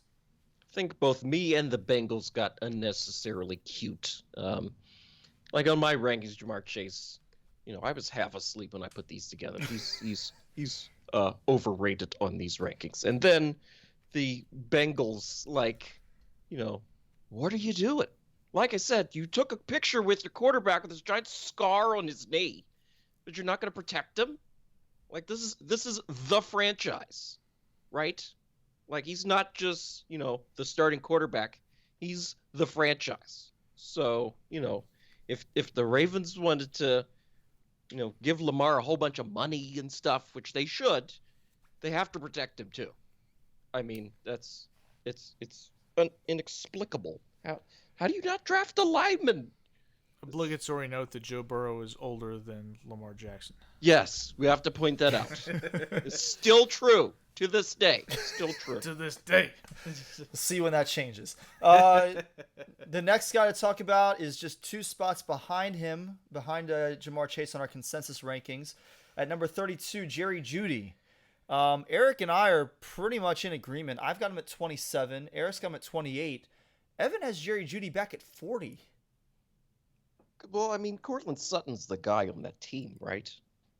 Yeah, but we're talking. I mean, this is outside of wide receiver 2 territory. You've got you've got 2 quarterbacks with that team who the coaching staff seems to believe in. I believe more in Teddy Bridgewater than Drew Lock. Well, Teddy's the but starter. Teddy is the starter, Yeah. so I don't have to worry too much about Drew Lock anyway. We saw last year in the Carolina Panthers offense that at least 2 wide receivers can coexist at a pretty high level with Teddy Bridgewater at quarterback. We saw Robbie Anderson do just fine for himself, and I don't know why so many people are sleeping on DJ Moore, because DJ Moore did great last season too. And the only reason that they didn't have 3 good wide receivers is because their offensive coordinator, Norv Turner's son, couldn't figure out how to also use Curtis Samuel as anything more than like a scat back sort of situation. It was so bizarre because I thought the Panthers OC was Joe Brady. Was it? I thought it was still maybe Turner. Did Turner come to Washington? I hope he didn't. Oh God. Regardless, whoever it was couldn't figure out how to use Curtis Samuel properly, because he's also a good wide receiver and should have been fine in that offense with those 2. There was more than enough to go around in that offense. I mean, Teddy Bridgewater, he ran with the ball sometimes, but he was more than happy to sit in the pocket and throw. And he did so at a pretty high level until he started dealing with some nagging injuries. I have no reason to believe that Cortland Sutton and Jerry Jeudy can't coexist in that offense. They've got another wide receiver too. KJ Hamler. I thought there was someone else besides KJ Hamler because they've got Tim Patrick and Deshaun Hamilton, but Tim Patrick's probably the number 3 guy. Wasn't he the guy who played quarterback for that one game? No. Who's that guy? No, I don't even. But while you're looking that up, I'll say I don't have any confidence in this Broncos offense. They're not. They don't seem to really know what they're doing on offense. I just Googled their offensive coordinator. It's Pat Shurmur. So, there's that. The Drew Lock, Teddy Two Gloves situation, it's not what you want. They haven't been able to find a good quarterback since Peyton Manning. When's the last time they drafted a good quarterback? Was it Jay Cutler? Is he considered good? It was Kendall Hinton. Oh, him, yes. Kendall Hinton. Yes, that person. Who I picked up and started in Evan's league, and it did not work. Why did you got do negative that? points. Because I was desperate and I needed something. You should have just done nothing. Nothing would I have been should better. have. Oh, Negative points. dude, that's rough, man. But so the thing with the Broncos is I kind of agree with what Evan's saying a little bit. The Broncos haven't had it together on offense since Peyton Manning was ambulatory, and it was not a great situation last year. My worry though is I think Jerry Jeudy's incredibly talented, and I think he's And going sophomore wide receivers do have a tendency to break through a bit. Yeah, my concern is that Jerry Jeudy's best asset is he's a burner, and Teddy Bridgewater doesn't throw the deep ball all that great. He's not a deep ball thrower. Teddy Bridgewater, when he was a Viking, and granted he's dealt with an That injury was a since then. That was a long long time ago. But with the Vikings, he had by far the best accuracy ratings on deep balls. And Drew Brees used to throw a beautiful ball down the field, but then he couldn't anymore. Teddy Bridgewater has not been a deep ball thrower since he returned to the league after his knee injury. It's just not in his bag. Whereas Drew Lock, as goofy and as stupid as he is, he can throw the ball down the field. And I think that Jerry Jeudy's optimal use will be limited a little bit by Teddy Bridgewater, but that doesn't mean I don't think he's not going to be good. I think he's going to have a good season. Last year, Teddy Bridgewater ranked number 4 in deep ball throwing. How often did he throw them? I don't know, but he ranks 4th in deep ball throwing, so he can do it. If he doesn't do it often, then I don't really care where he ranks. If you throw one pass and you complete it, you're the most accurate quarterback of all time. Let's see here. He came in. Only Aaron Rodgers, Russell Wilson, and Jared Goff were ahead of him in deep ball throwing. Well, Jared Goff kind of makes my point that the stats are irrelevant because Jared Goff is Fair ass. enough. So, They paid him $100 million to go away. That's not quite how it went down, but, effectively that's how it turned out. They paid him $100 million and sent 2 first-round picks with him to go away. Anyway, I think that Jerry Jeudy is a good candidate for a sophomore breakthrough. And again, who knows? Maybe the fact that Teddy actually has a guy that could go deep will make him throw better deep balls or more deep balls. You never know. I mean, I don't know where the Broncos are at. I just don't. Again, I'm kind of with Evan there too. It's hard to trust them, at least on that side of the ball, because the only time that their offense has been good in the last decade and a half is when they literally had a guy come in and just do all the work, and Peyton Manning. We're just like, yeah, here you go. He's your quarterback, and he's your offensive coordinator, and he's your TV spokesman. Like, he's everything for your team. We're going to talk through a handful of tight ends before we do one more wide receiver. This is consensus number 36. So the last guy who's going to go on that blog post at wide receiver for us. Eric and I have this guy at number 42. Evan has him at 26. So basically the reverse of Jerry Jeudy. This is Jacksonville Jaguars wide receiver, Laviska Shenault. Well, the Jaguars, they have Cupcake City for their schedule. Their defense is bad. They have who we think is a good quarterback in Trevor Lawrence. Laviska Shenault's going to catch a lot of passes. You don't have to watch the Jaguars. I don't recommend watching them. Be. But Unless they show up on Red Zone. My problem with Laviska Shenault Mm-hmm. Because I mean, at tell me where I'm consensus wrong. at consensus 36, we're saying that he is, albeit barely, a wide receiver 3 in our league, right? You can't tell me that the Jaguars have 3 wide receiver 3s at wide receiver, because they've got 2 guys who are ahead of Laviska Shenault.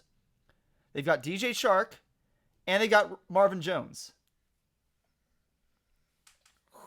I'll put both of them ahead of Laviska Shenault, and DJ Chark is pretty good. Hey, he's overrated. He can't play. He was strong last year without Trevor Lawrence. He's going to be really good this year. With your boy Gardner Minshew, Eric. Yeah, Minshew Mania coming to Philadelphia. And Watch look, out. And to Marvin Jones and Laviska Shenault might be like a wide receiver 2A, 2B kind of thing, but regardless, you can't tell me that both of them are in the top, or are worthy of being a top 3 wide receiver on a fantasy team in a 12-team league. I'm not a Chark guy. I think Marvin Jones is going to be kind of a, sort of slot possession type receiver. But my feeling, again, you could tell me I'm wrong. I get sense you disagree. My feeling is that Laviska Shenault will be the best wide receiver on that team. And getting passes thrown to him by a competent quarterback. Yeah, I have concerns about the Jags' ability to keep Trevor Lawrence upright. I mean, that team is terrible, and that offensive line is trash. And I think I'm a little worried about all that going on. That's going to affect production as well. Like, target share is great, but when your team can't move the ball down the field because the quarterback's constantly on his ass, you don't get touchdowns and it limits your yard output. So, I just think the offense as a whole is going to be a dumpster fire. So let's talk tight ends. And some of these, the differences are not quite as profound. Some of them are pretty big differences for us. But because we were all in agreement on the top 4, I felt it would be interesting to look at some of these other guys. So let's start with the 3 different tight ends that 3 of us ranked at number 5 after agreeing on the first 4. My number 5 is Logan Thomas, the Washington football team, who Eric has at 9 and Evan has at 15.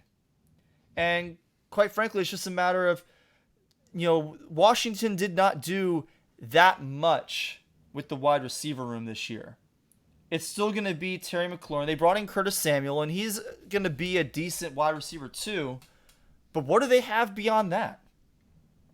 So last year, Logan Thomas was an excellent fantasy tight end. And he was a really good real-life tight end, quite honestly. So I feel like he definitely has the potential to be a top 5 tight end. And I like him better than any of the other guys after those first 4, just for the opportunities that he's going to have, because there's not a whole lot else. There's not a lot of other mouths to feed. So I'm curious why, Evan, you've got him all the way back at 15. Because we've said on the show multiple times that Fitzmagic is fleeting. And it was a title. Yeah, that trickles all the way down to everybody else. But they've got somebody to step in if he doesn't last. Kyle Allen? Shut up. Taylor Heineke. Taylor Heineke? Oh, yes. The 15-time Pro Bowler, Taylor Heineke. How could I forget the guy that him? Chase Young loves. Okay, well, Chase Young's not playing quarterback either. So, I don't Chase trust Young Logan is not Thomas. wrong. He scored 179 points on the first round of Pass Money on Family Feud last night. He did do work on Celebrity Feud. That was pretty impressive. Anyway. It's at the math of education, baby. Yeah, I don't trust anybody 14 on players ahead of him, Evan?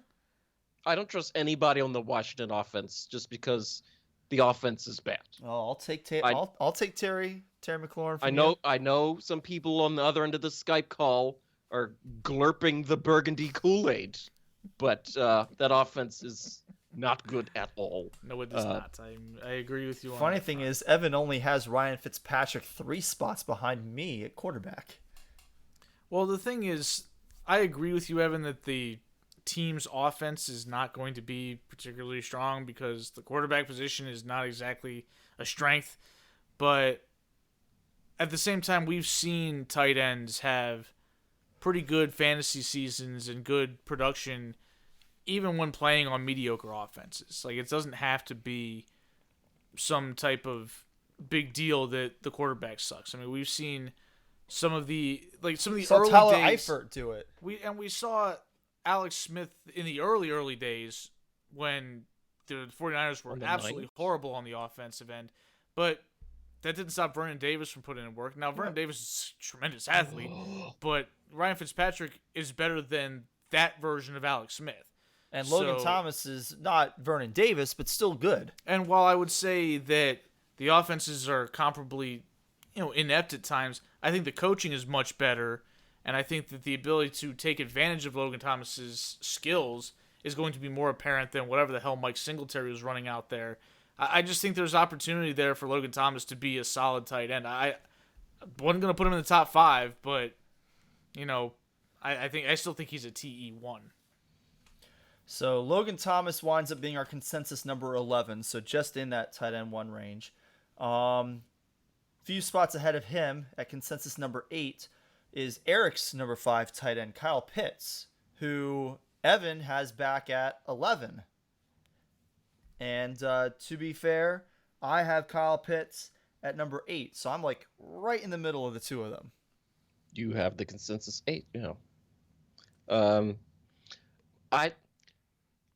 My hesitation with Kyle Pitts is I think we might be over boogieing a little bit on the hype. We know he's a tremendous athlete and a freak among freaks. But rookie tight ends don't oftentimes have a huge impact right away. Like, I have doubts as to if he's not – I don't think he's going to light it up on the scoreboard right out of the box. So I think we need to pump the brakes a little bit. Remember when O.J. Howard came in the league? He lit up Clemson in that championship game. He's just running down the field faster than all the defensive backs, and he's enormous. And then he gets to the Tampa Bay Buccaneers, and yeah, it wasn't. So it wasn't the fully built guy, in week 1, year 1. So I'll let Eric defend his position, having him at number 5, and then I'll share my thoughts on this.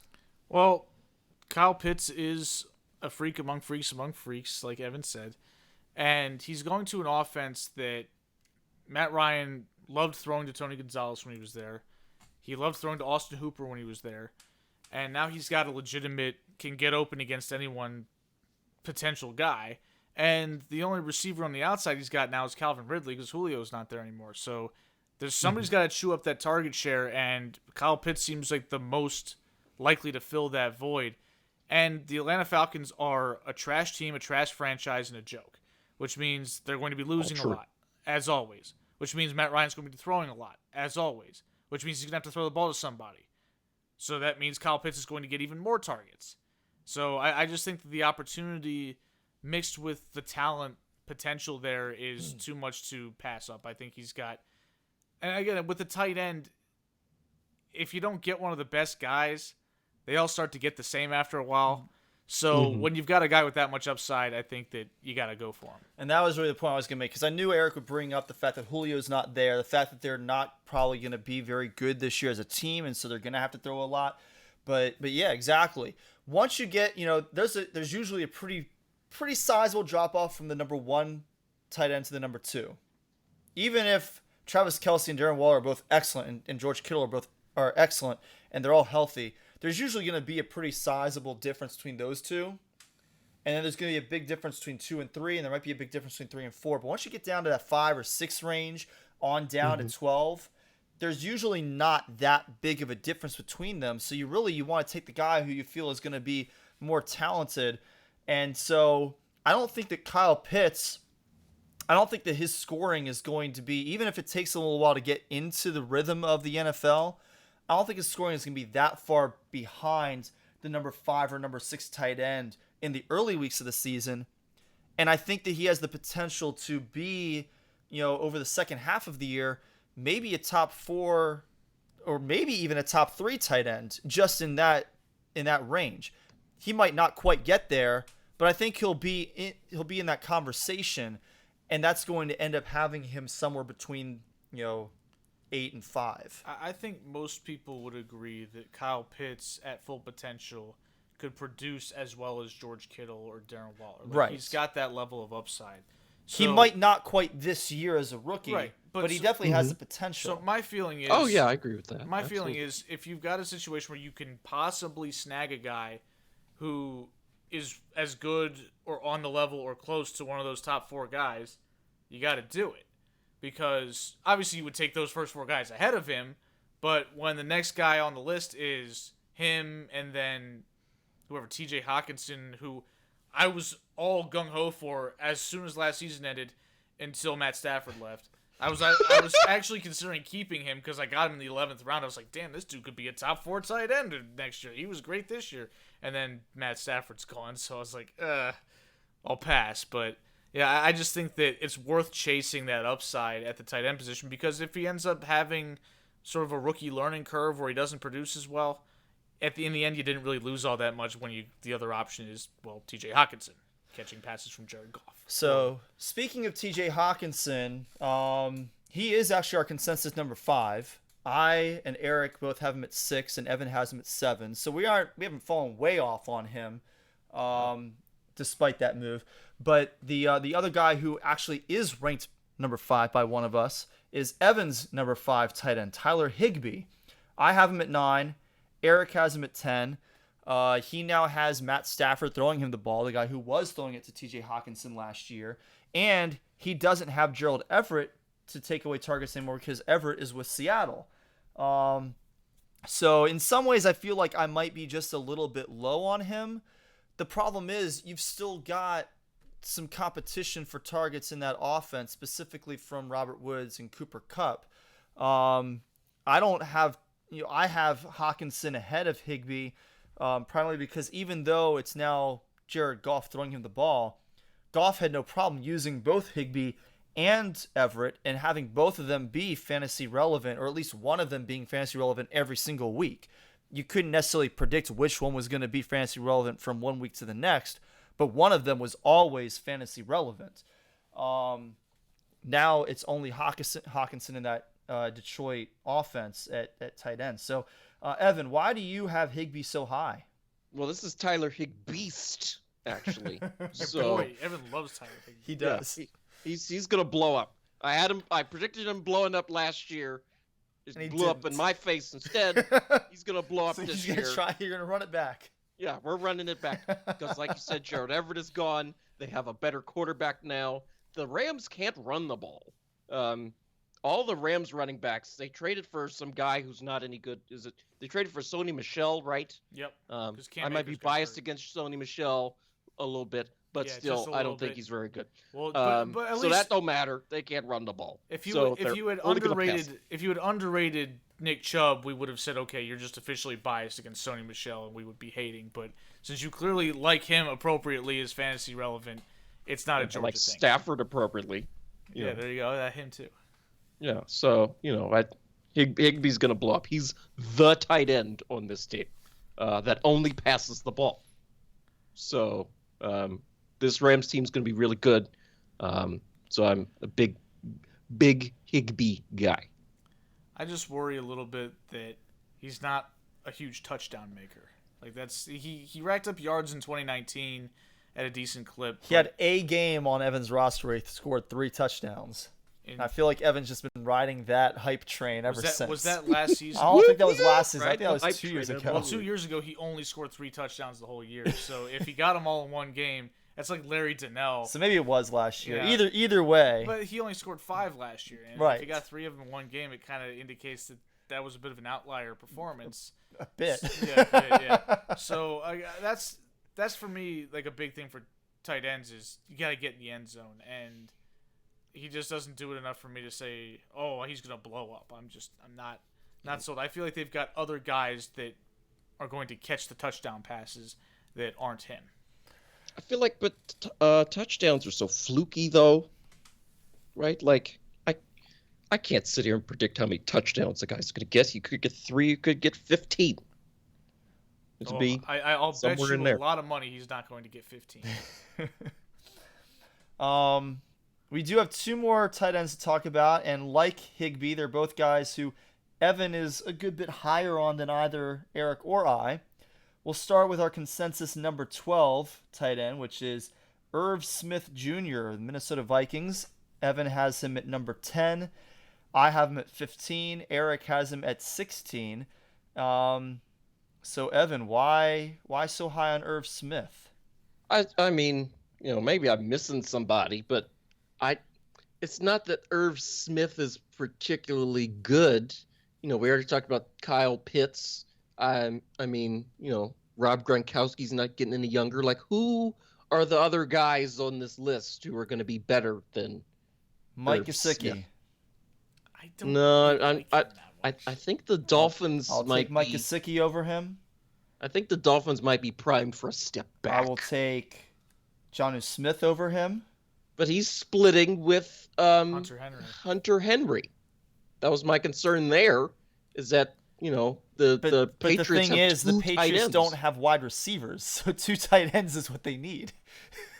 It could I be mean, it's not. I don't think we're at Gronkowski. Right. Hernandez It's not going to level. be quite the level of Gronk Hernandez, but it's going to be a similar kind of situation because they don't have wide receivers to throw They're to. also not having Tom Brady throwing the ball. True. So that's kind of a big deal. I mean, that's a little bit of a difference there as well. You already gave me a little ribbing about Evan Engram. I'm done with Evan Engram. Yeah, it's about time. Evan actually has Evan Ingram lower than both Eric and me this Well, yeah, year, he We should. are which never, is ever, hilarious. ever, ever getting Because I don't back think that's together. ever happened. Well, yeah, because he picked him 2 that one year. It was a disaster. Yeah, and it's been a disaster ever since. Dude, he can't play. That dude just can't play. So it's not only that Evan Ingram's not that good of a football player, but the Giants' offense is a disaster. And they're making it a disaster on purpose, right? Why is Jason Garrett doing anything in the NFL at all? What, why? Hey, Why? Evan, I'm sorry to interrupt you. You got to call him coach. Oh, I'm sorry. Yes, Coach Jason Garrett, or current Coach Jason Garrett. What Coach are you doing? Clapper. Yeah, this is terrible. Terrible. Unbelievable that he had the gall to get up there at a press conference and say The temerity and the audacity and the unmitigated gall. Yeah, to call me coach. I'm like, dude, no, you're Jason. This is the media doesn't work for you. And you're If we you're also won't call Deion coordinator. Sanders coach, we're definitely not calling Jason Garrett No, coach. I got so much more respect for Prime. My God. Yeah. So yeah, that's why Irv Smith's 11, because I'm just not feeling anybody. You're just running out of options. Yeah, somebody's got to be up there. So here's another guy who, this guy, Evan, has at number 12, but he is our consensus 19. So he's not even going to be on our sheet, but he is Evan's number 12. Eric and I have him at number 23. New Orleans Saints tight end, Adam Trautman. Why, Evan? How is he a tight end 1? I feel like the Saints offense has completely turned over. It's all different now. Drew Brees gone. What is the deal with Michael Thomas? He's just getting himself sliced open right before the season's about to start.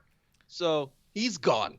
Who else is going to be catching these bombs and the dump offs and the non-interceptions? Trautman's not going to be catching bombs, that's for You sure. know who's going to be catching bombs? Traquan Smith. Lil Jordan Humphrey, Marquez Callaway. Callaway had a really good preseason. Ty Montgomery.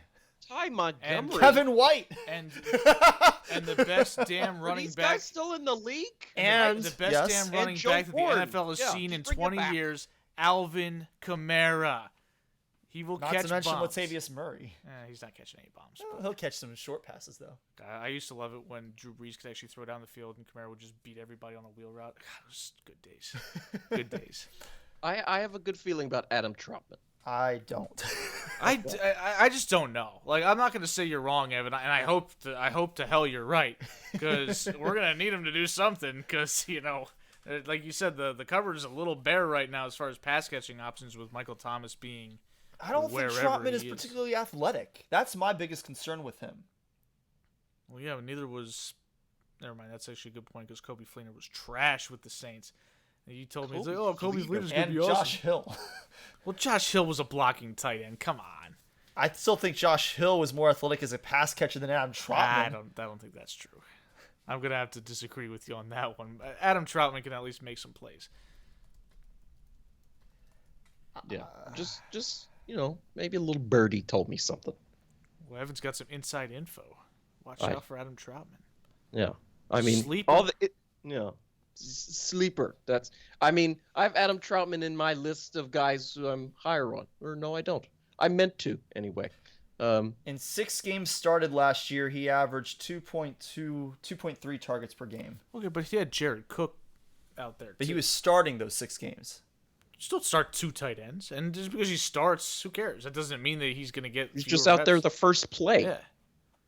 Like on senior day in basketball when they have the bench warmer kid who's about to graduate. He plays the first couple minutes and then you never see him again. Yeah. Like that. Starting. That to me nothing. So that takes us through our biggest discrepancies in our rankings. Let's talk about some players that we are really high on or low on. I did mine based on ADP. I don't think Evan did. I don't know what Eric is going to base his guys on, that he's high or low on. We already but did that, which is what we did. Well, sort of, but like just overall players that you really don't like that much. So, for example, for me, DJ Moore right now, according to ADP, is the wide receiver 41, and I have him as my wide receiver 17. And I don't know why people are so low on DJ Moore. He was really good last year, and Sam Darnold, while he's not a great quarterback by any stretch of the imagination, can throw the deep ball. And he will throw the deep ball. And DJ Moore loves the deep ball. So somebody's got to make those catches. I mean, in Sam Darnold's first year with the Jets, before Robbie Anderson went to the Panthers, he had a pretty good year with the Jets, despite the fact that the Jets' offense was trash and Sam Darnold was trash. So now he comes here, and yeah, you still got Robbie Anderson now to throw to, but DJ Moore is more of a deep threat than Robbie Anderson is at this point in their careers. I think that's going to be really good for him. So I think he's going to be just fine. James Robinson, I'm a little bit higher than on ADP. Now, I think his ADP will probably climb a little bit, but it's been about a week since Travis Etienne went down with that injury, with that Lisfranc fracture that's going to have him out for the whole year. And you love James Robinson. And I already like James Robinson. And now that, his opportunity is only going to go up. So for some reason, he's still at ADP 20 off the board at running back. I've got him as my running back 13. And then get this one. This is one that all of us can agree on because Evan has him as his quarterback 1, and Eric and I have him as our quarterback 2.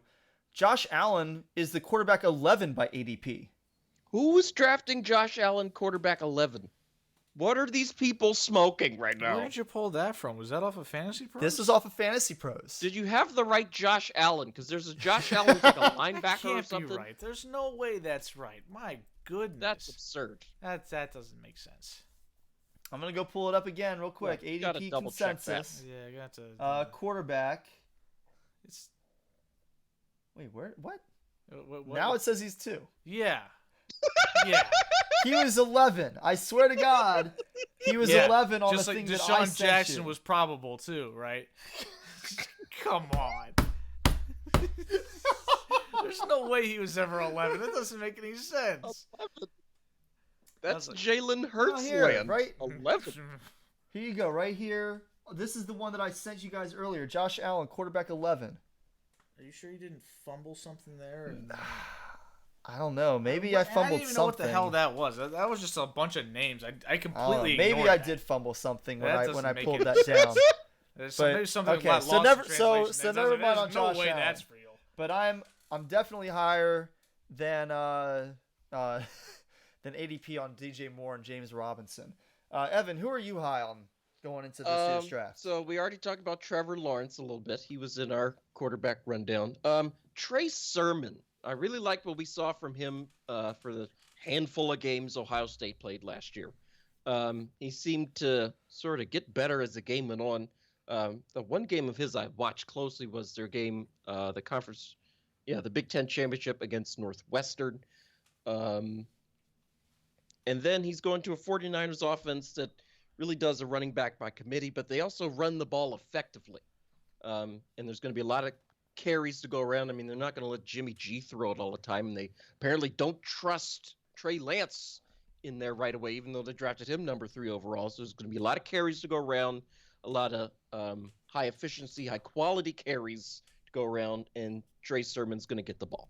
So right now, just for our information, Trey Sermon is his ADP is running back 31.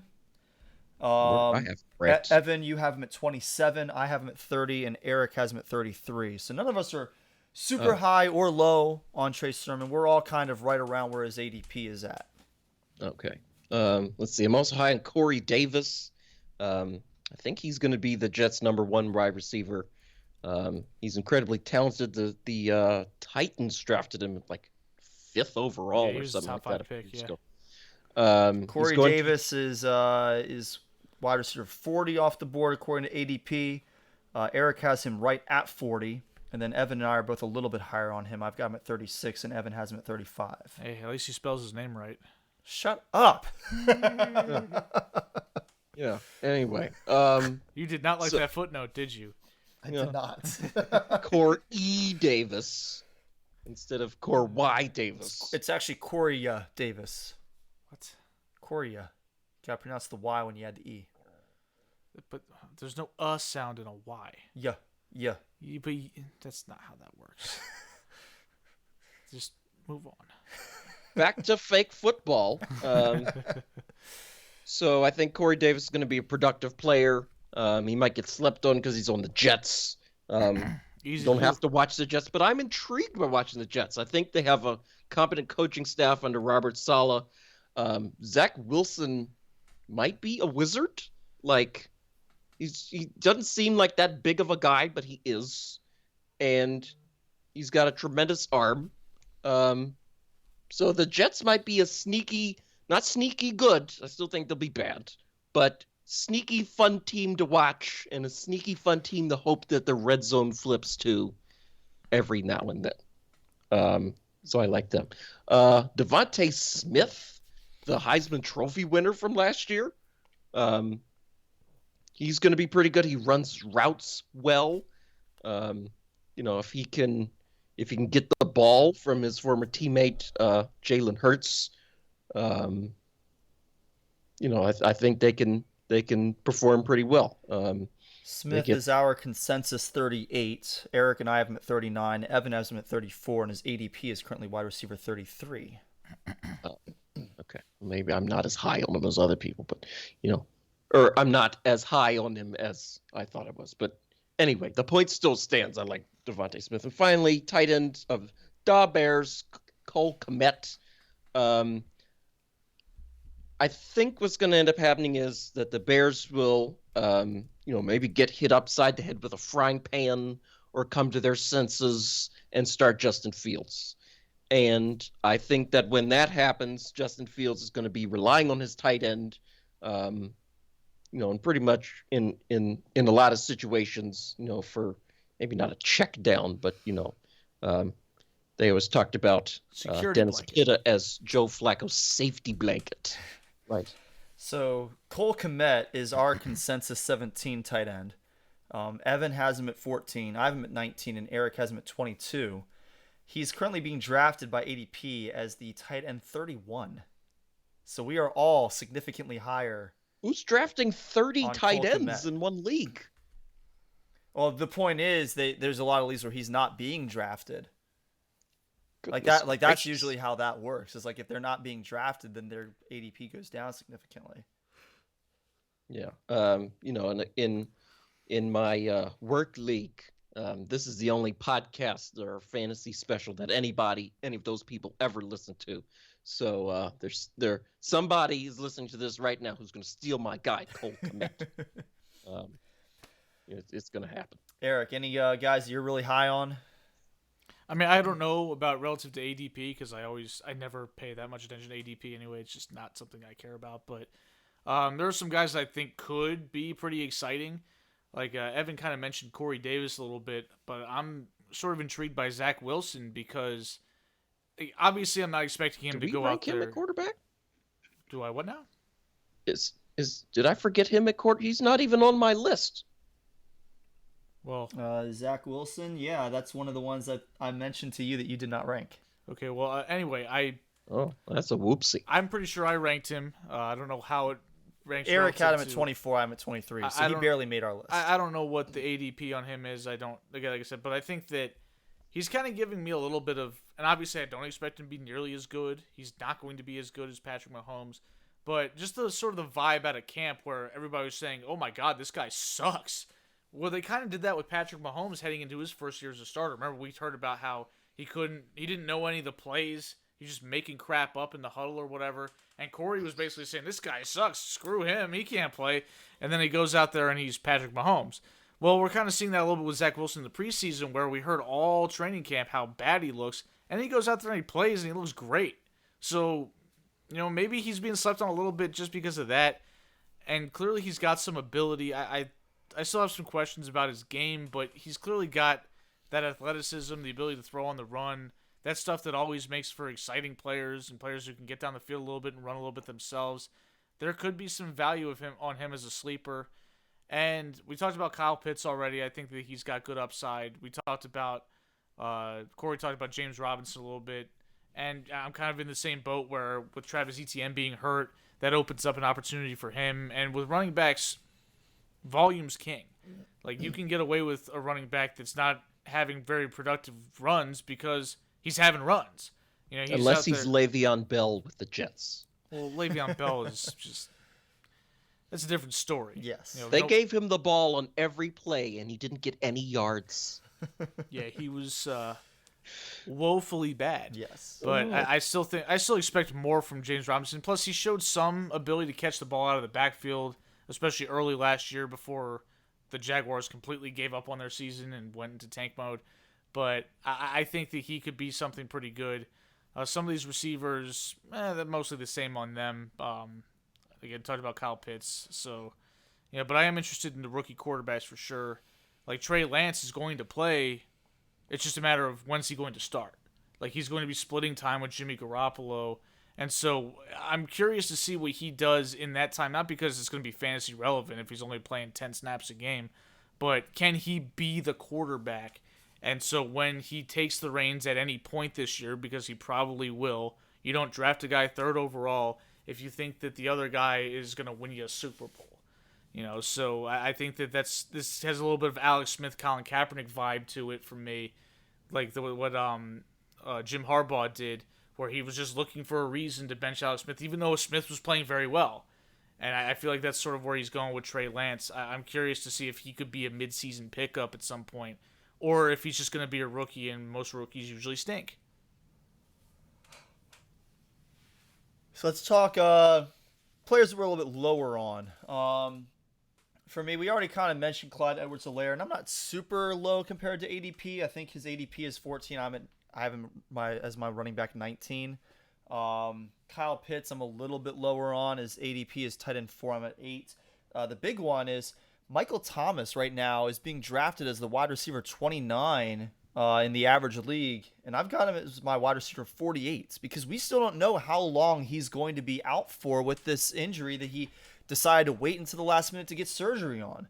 Is he going to play at all this season? I mean, I would imagine that at some point he'll return to the field, but what kind of game shape is he going to be in at that point? How long is it going to take for him to actually be, productive?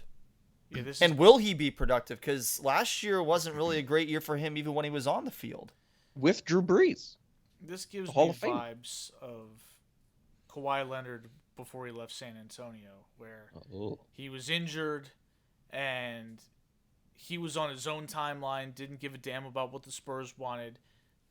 The coach and he had a fallout. It seems like Sean Payton and Michael Thomas don't see eye to eye anymore, if they ever really did. It just feels like this is ugliness brewing, where Michael Thomas might just sit the whole year and then he's out of New Orleans next year, which is obviously a shame. Didn't they just extend him? Yes, they did. But this is the NFL. You can make stuff happen like that. Well, the Saints have been over the salary cap for the last 5 years. And yet they haven't fallen into the Gulf of Mexico. Somehow they still exist. They're magicians with the cap. I think they're cheating, but I You would know, say that's cheating as well. yeah, like, they're probably cheating, but I'm not gonna rat on him for that because I don't think the commission is listening to this podcast. If you want to, Roger, though, tune in, please, and tell your friends. Particularly your really wealthy friends who own companies that might want to sponsor us. So Evan has already brought up, we talked about Kyle Pitts. You sort of brought up Joe Burrow earlier on. But, Evan, talk about some of your other guys you're a little bit lower on going into drafts. I'm not feeling Deontay Johnson. These people I've heard, maybe just, my coworker sits next to me, is raving about Deontay Johnson. Like, he can't catch the ball, right? It's between the ears, okay?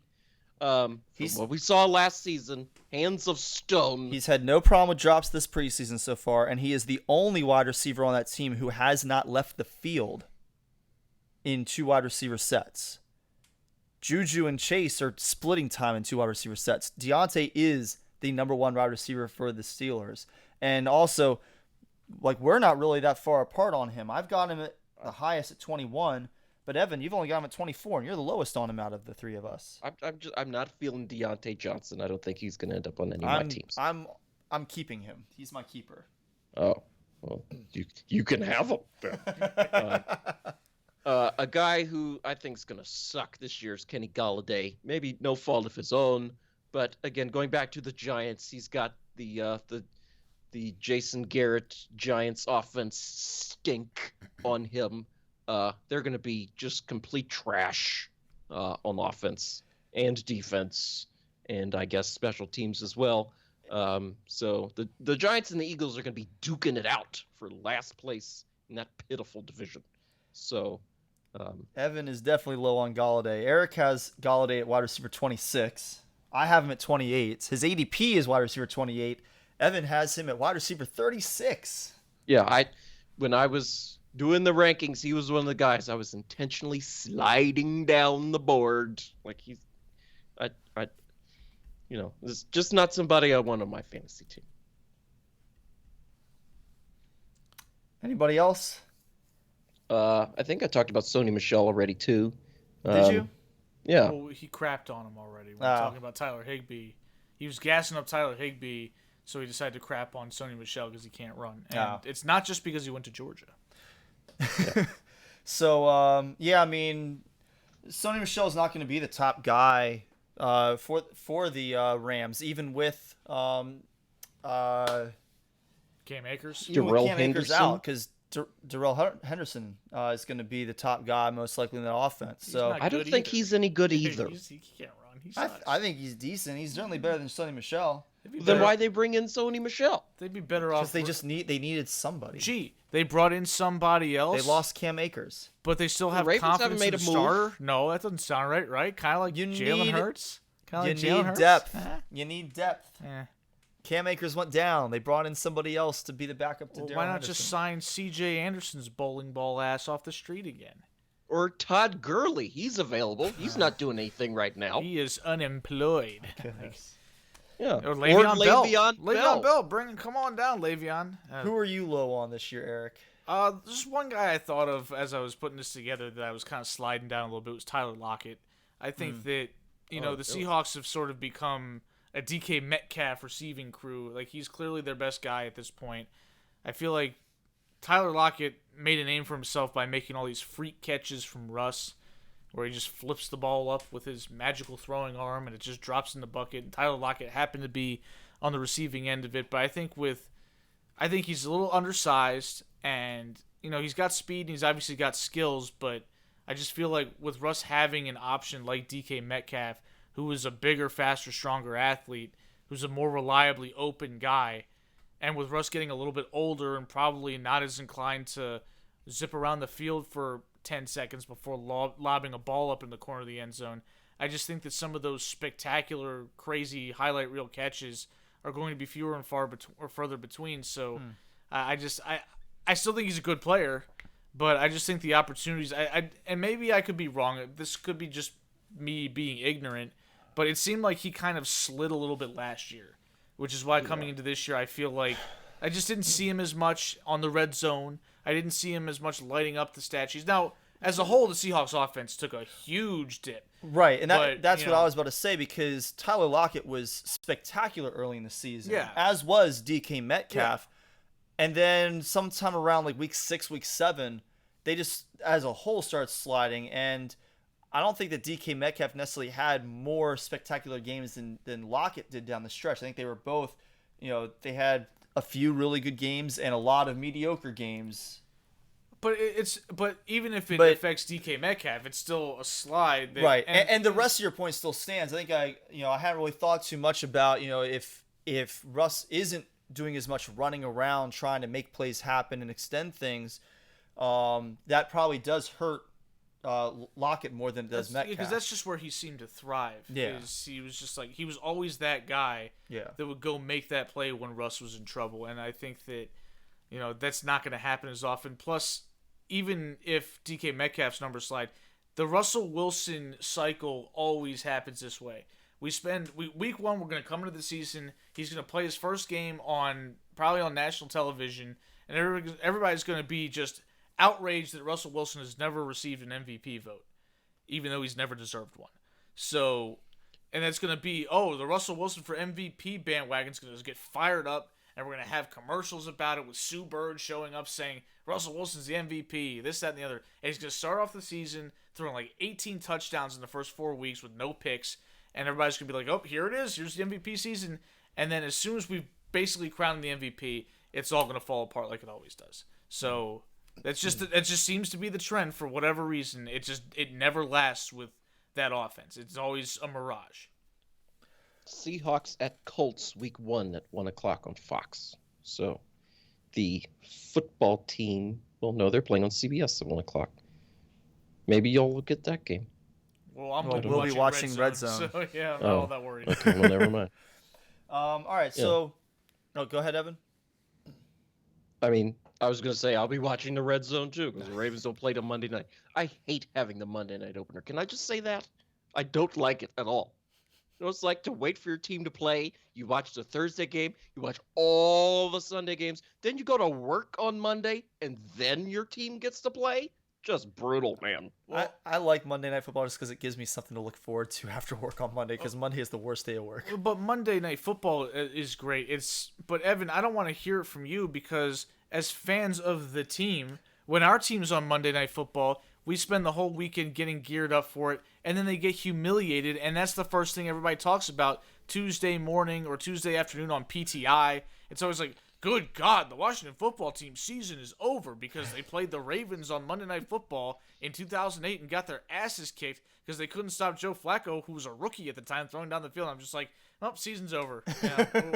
We're done. Wasn't that the Ed Reed rip the ball out of Clinton Portis's hands and scoop it and take it to the house game? Yeah, all of those things happened. Yes, because you had a Hall of Famer and we didn't.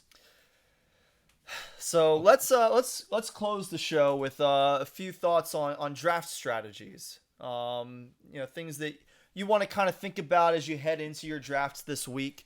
Let's start with the off positions, the defense and the kickers. I want to give a few stats from our league last year. Of the top 10 defense special teams at the end of last season, 3 of them were not drafted in our league. And another 3 were not among the first 10 teams selected, because we have a lot of people who like to draft 2 defenses for some reason in our league. In fact, on average, our league drafts around 18 or 19 defenses per season and maybe like 13 or 14 kickers. Stinky. Yeah. Don't fall into that trap. Keep in mind, with our defensive settings, we actually did an okay job of predicting the top teams. Like, the top 2 scoring defenses were among the first 3 defenses taken off the board last year. So if you were one of those guys, good for you. But don't fall into the trap of seeing a couple guys take a defense and thinking, man, I have to go and get my defense now. Because at that point, you're probably going to be just as good, if not better, streaming your defenses than you are drafting a defense before the final 2 rounds of the draft. I've certainly fallen into that trap, and a couple of times I've hit okay on my defenses. Last year I did okay with the Buccaneers, More often than not, though, I don't hit, and I end up having to stream anyway. So at that point, I'm giving up potential value on a flyer pick. Kickers, last year, of our top 10 scoring kickers for the season, 7 of them were not drafted in our league. And we drafted 14 kickers last year as a league. Don't bother drafting a kicker until the last couple rounds. Again, of the 3 who were in the top 10, 2 of them were among our top 4 picked, and one of them was like our 9th kicker taken. And who were the Tacos that drafted 2 kickers?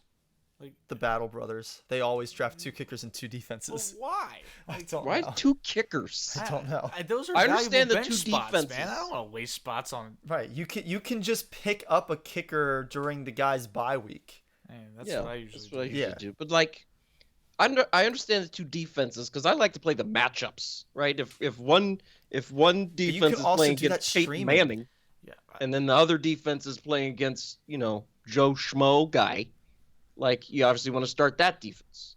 I swap them out and try to play the matchups that way. Yeah, but I don't draft 2 defenses. I might have 2 on my roster at certain points if I'm holding one for next week when there's a juicy opportunity because they're playing the Texans. It's like, I'm going to go for that. But like that's not always going to be an option. But like I'd rather not waste a pick on that because, like Corey said, you can get somebody that could be a sleeper, could be more valuable, and you're kind of locking yourself into a situation where it's like, okay, now I'm kind of committed to having this defense on my roster at least for a little while. Like you don't want to be sitting there cutting a team or a player used loosely in this term for a defense that you drafted 2 hours ago. Because I did that once with Brock Osweiler and I felt like an idiot because I picked him with my 16th pick because I picked my defense 14th and 15th, or my kicker and defense 14th and 15th, just because I wanted to get out of it a round early. And I had Osweiler on my team when he was playing with the Texans that first year. And I just looked at my roster and I'm like, what the hell do I need this guy for? And he was gone. Got rid of Osweiler just because he's tall. I maybe I wouldn't draft 2 defenses. I will say, though, one of the 18 leagues I'm in, you start 2 defenses. This was another thing I thought was a good idea in 2010, and we just haven't gotten that can go in the we're never going to do category that we had here. 2 defenses sounds just brutal. It made sense at the time. Well, everything made sense at the time. We're playing fantasy football, baby, first time ever. So it made sense at the time, and then it's become sort of a trademark of our league because obviously no other league does that. So, moving on. One thing that you always have to take into consideration as you're going to draft, and obviously this helps a lot when you're in a league with people that you know as opposed to just joining some random league, is you got to know your league, right? So for us, we know that everybody pretty much selects 2 quarterbacks. A couple of people like to select two kickers. Most people like to select 2 defenses. So you do want to keep those sorts of things in mind. But also, do any of your league mates, have biases toward or against certain teams' players?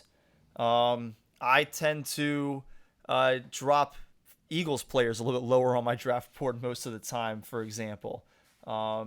Except for apparently with Jalen Hurts.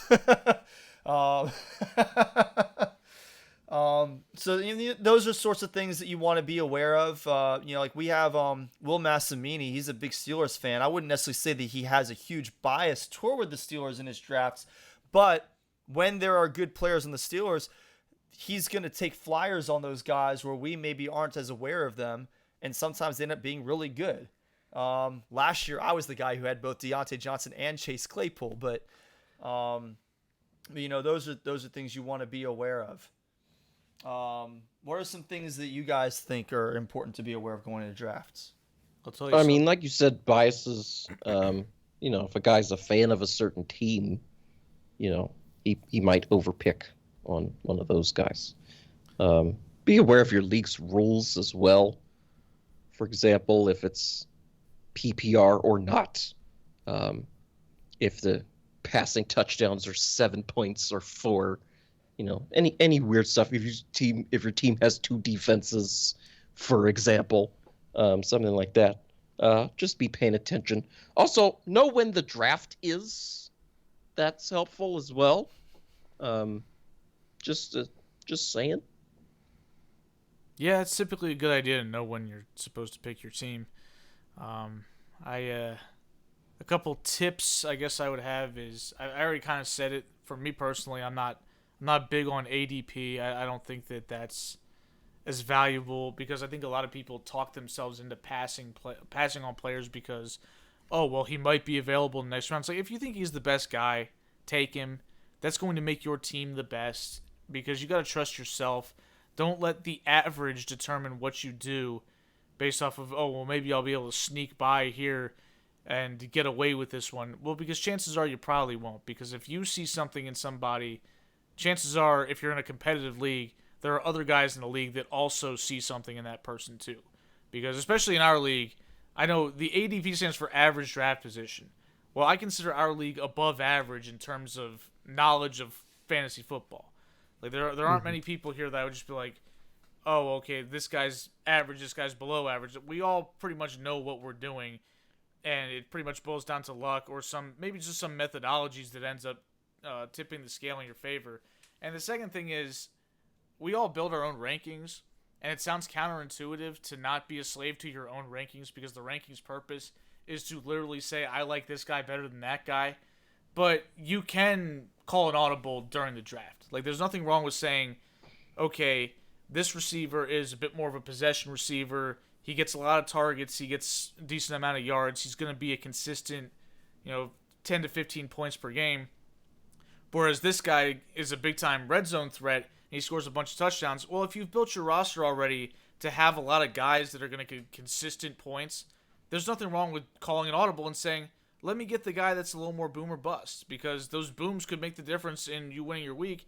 And on the weeks where he's not that good, you've got other guys to pick up the slack. There's nothing wrong with just saying, okay, maybe I don't want the consistent 15 points a game, even though on average maybe I have better, because it's fluid. It's not just, oh, this guy's ranked here because he's 100% always going to be better for my team based off of the current situation. Sometimes you've got to be a little more flexible. Yeah, definitely be flexible with your drafts. Definitely, when you're playing in a league with people that are knowledgeable about the sport, get your guys when you have the opportunity because somebody else wants them too. Yeah, and I got one more. Sorry, I'm go ahead. cutting back. So the last thing I would say is, and I don't know how to say this without sounding really reductive, but prepare, right? Like, you got to prep for your draft. And we know somebody who doesn't. He's a regular listener of our show. And it's not Sean. Not going there. But so when I say prepare, I don't necessarily mean even doing mock drafts. Last 3 seasons I've never done a mock draft. It's just not, like, I like doing them. I just haven't gotten around to them. Like, yeah, the only mock drafts I've done for the past few years are the ones on Fantasy Pros where you're literally just going against the computer and it's like estimating what people are going to do. Yeah, I haven't mock drafted against actual humans in a while. And the purpose of that, I think, is where my prep sort of comes from, where I have my rankings, which I pretty much do. I don't do position by position too much. Like, I have that separate so I can make sure I'm not later in the draft missing somebody. Right. Which is important. But, like, especially the first few rounds, get an idea of, okay, I've got these guys ranked here, and circle 3 or 4 players in case one of the guys you really like gets passed on, and figure out, okay, there's a good chance there's a good group of running backs here. So maybe I get receiver here. Like, just have a general idea of, if this happens, here's how I react. Here's what I can do. Here's who's going to be available my next pick. Because I didn't get that running back I planned to. Okay, who's going to be available here? What's my contingency plan? Like, that's all I pretty much do for my draft prep is I get my rankings together and I say, okay, running backs here, receivers here. If I don't get one of these guys, what do I do? Yeah, I mean, that can be difficult sometimes when you're, like, in the middle of the draft order, like between 5 and 8. But if you're near one of the turns, right, if you've got the 11th picking in the round and you're about to get the 2nd pick in the next round and you've got 4 wide receivers who you all like roughly the same. Yeah, you have them listed in the order that you like them best to least, but they're all really close. But you've only got one running back who you like, and then the next one you like is there's a pretty big drop off in your opinion of them, take the running back, even if he's below those wide receivers on your rankings, because you don't want that guy to be gone when you get to your next turn. You know that at least one of those wide receivers, who are all very similar for you, is going to be there. Yeah, and if I see a group of, okay, is there a wide receiver available for me? And I look at a group of 5 or 6 picks, if I've got the 36th pick and I'm looking at the rankings and I inch up just a few spaces in case, again, somebody gets passed on, and then I see a wide receiver that's like 42nd, I'm not planning on drafting that guy 42nd. So I've got to figure, okay, if I need to reach a little bit for a receiver, do it earlier. Don't wait to here, because when you get to here, you're not getting somebody you really want. Right. So that's a big part of it too. And again, build your roster, man. Like don't draft 5 wide receivers first. Like, again, this should be common sense. Like, if you've already got 3 receivers, you need a running back, man. Like, and if it's a situation where you have to reach for one, then so be it. But if you think, okay, well, if I draft 4 receivers, I can trade midseason, trading's not that easy. It's hard to find partners, and it's hard to find people that are willing to actually do it, because chances are you're asking for a key member of their team in return, and they're not all that interested in doing that. Otherwise, they would have picked that guy. Yeah, and you have to remember that 4th wide receiver you take to be trade bait is very unlikely to be good trade bait.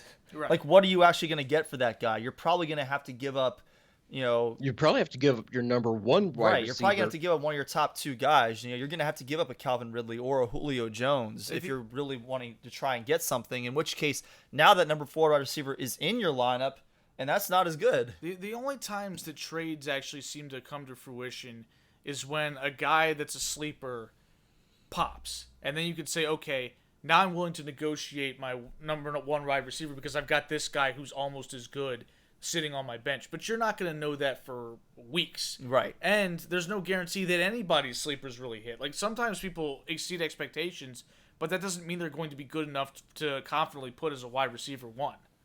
Speaking of sleepers or flyers, depending on which nomenclature you use, when do you guys typically start to view your picks as flyers? Like, I usually think sometime there's a spider cricket in here, so I'm gonna go kill that real quick. But when do you guys usually start looking at flyers?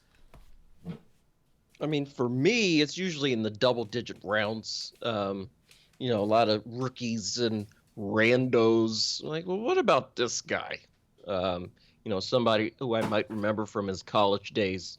I'll just, like, right before I start picking my defense and my kicker, I'll just, I've heard of him. Let's just try this guy out. Sometimes it works, and most of the time, that guy gets cut, right after week 1, because I need to make a move somewhere else. Yeah, for me, it's pretty much after I've gotten my starting lineup filled out, at least as far as individual players, like not including kickers and defense, because like we said, we usually wait on them much, much later. So typically it's maybe round 9, depending on how the draft went.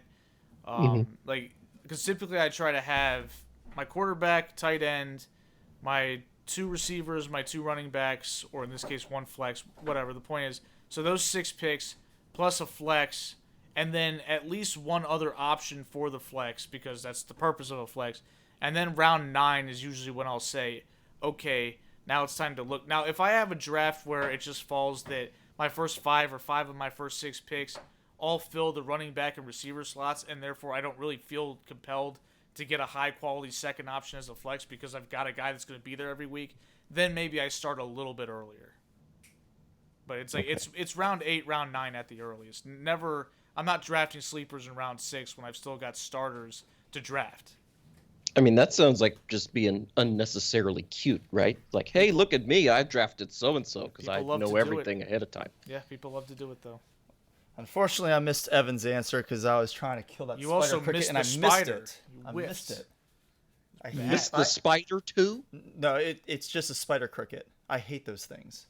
What is a spider cricket? Look it up on Google. It is terrifying. It looks pretty big, and they're big. They jump, and they're not. They are very annoying. Oh well, here in Georgia, the cockroaches can fly. So yikes. Yeah, that's no fun. Oh, no, that is terrifying. I Jeez. was when I was a freshman in college. I was walking to class one time, like, what is this brown thing floating in the air? So I was like, oh yeah, that's a cockroach. I'm like, what? They can fly too? Yeah. So for me, and again, sorry if I'm repeating anything that Evan or Eric said, 'cause I really was more focused on getting the bug than even listening to Eric, who I could hear since he's in the studio with me. For me, when it comes to flyers, I would say that sometime around, rounds 10, 11, 12, at that point, to some extent, I kind of throw my rankings out the window because there's such a small difference between these players. If I feel like I've got the wide receivers that I really wanted or the running backs I really wanted, at that point I might start looking at, okay, who are some rookies who I think might hit later in the season, right? These are not guys I'm planning to plug into my lineup anytime soon, but I want to see what they've got early in the year. And it's annoying to an extent because there have been so many times over the past several years where I've really hit on a flyer, but I wasn't patient enough. So like Nick Chubb in his rookie season, I drafted him in like the 14th or 15th round, but Hugh Jackson refused to use him, just like he was refusing to use Baker Mayfield. And then as soon as Baker Mayfield started, like, here comes Nick Chubb, and he's just crushing it. But by that time, I'd already dropped him. So, and that happens every year with me, it feels like. Every year I draft somebody who ends up hitting big at some point, but he's not really doing a whole lot early in the year. So, to some extent, you also need to practice some patience. You're going to have some players on your roster who you have to drop after the first week or after the second week because somebody goes off and you think that they're, and you believe that they're going to be consistently that good, even though a lot of times they're not. Sometimes you want to take that risk, and that's fine, but you got to really think about which of your players are you going to drop. I'd rather drop the guy who I drafted as my wide receiver 3 or 4, knowing that guy has had a body of work that I thought was, he might do something, but he's not the guy that I really want to have in my lineup. I'd rather drop that guy than my wide receiver 6, who's a rookie, doesn't have a lot of body in the work in the NFL, so you can't say he's not going to be good and just give up on him after you drafted him, especially when you're in a keeper league and you have the potential to keep that guy in the 14th round if he ends up hitting and being poised for a sophomore breakout. It's about the range of outcomes. Yeah. Like you said, your wide receiver 3 or whatever may not have as high of a ceiling as the rookie who might pop later. Right. Might have a slightly higher floor, but how high really is that floor compared to the next guy that you could get off of waivers? Probably not that much higher. Yeah, and when you're drafting somebody in the 10th round, chances are he's not a planned starter. Right. If he is, you messed up. So that's true. If he is, you took 9 wide receivers. So you're in trouble. If you're going strictly by this is what I expect to see from him. We talked about this a little bit earlier, like just strictly average performance per week.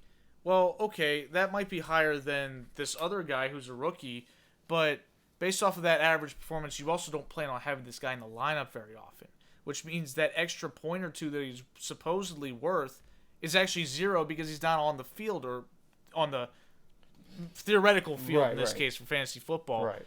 And whereas if that rookie could be a guy that, 50% chance that he's only worth 5 points a game, but there's also a 50% chance he's worth 15 points per game at some point, well, then that's going to break a threshold to put him in your lineup and then maybe figure something else out to make it more worth your while. So the upside is clearly a better play in that case because the high floor for the other guy doesn't mean squat to you because he's not going to be in your lineup.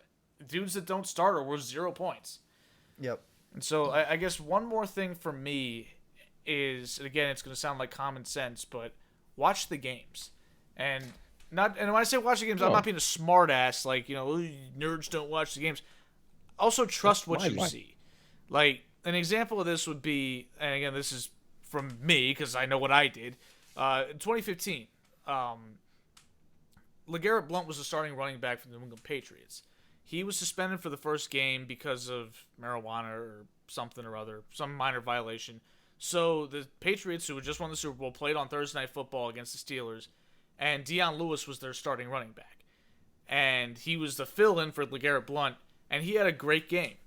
But it wasn't just the fact that he put up numbers, it was the fact that he looked really good at playing football. He was shifty, he broke tackles, he could catch the ball out of the backfield, he could do all the stuff that LeGarrette Blount really can't do. LeGarrette Blount was pretty much just a power running back, so I looked at him and I said, damn, that guy's going to get opportunities to play. I don't know when, but it's going to happen. So I won that week, and I had the highest score that week. I kicked the crap out of Danny after he beat me in the championship the year before. So I was 12th on the waiver wire. So I knew I was the only one that put a claim in for Deion Lewis because most people figured LeGarrette Blount was going to come back in and take all the carries away. And then the following week, I didn't have the balls to start him yet because I was just like, I don't know if LeGarrette Blount's going to come back. But I was like, I at least want him on my roster. And he had another great week. He had another great, got a lot of usage. And then after that week on Fantasy Pros and everywhere else, it's like, Deion Lewis, #1 waiver wire acquisition. I'm like, already got him. Yep. Because I was like, I saw him. I was like, that guy's something.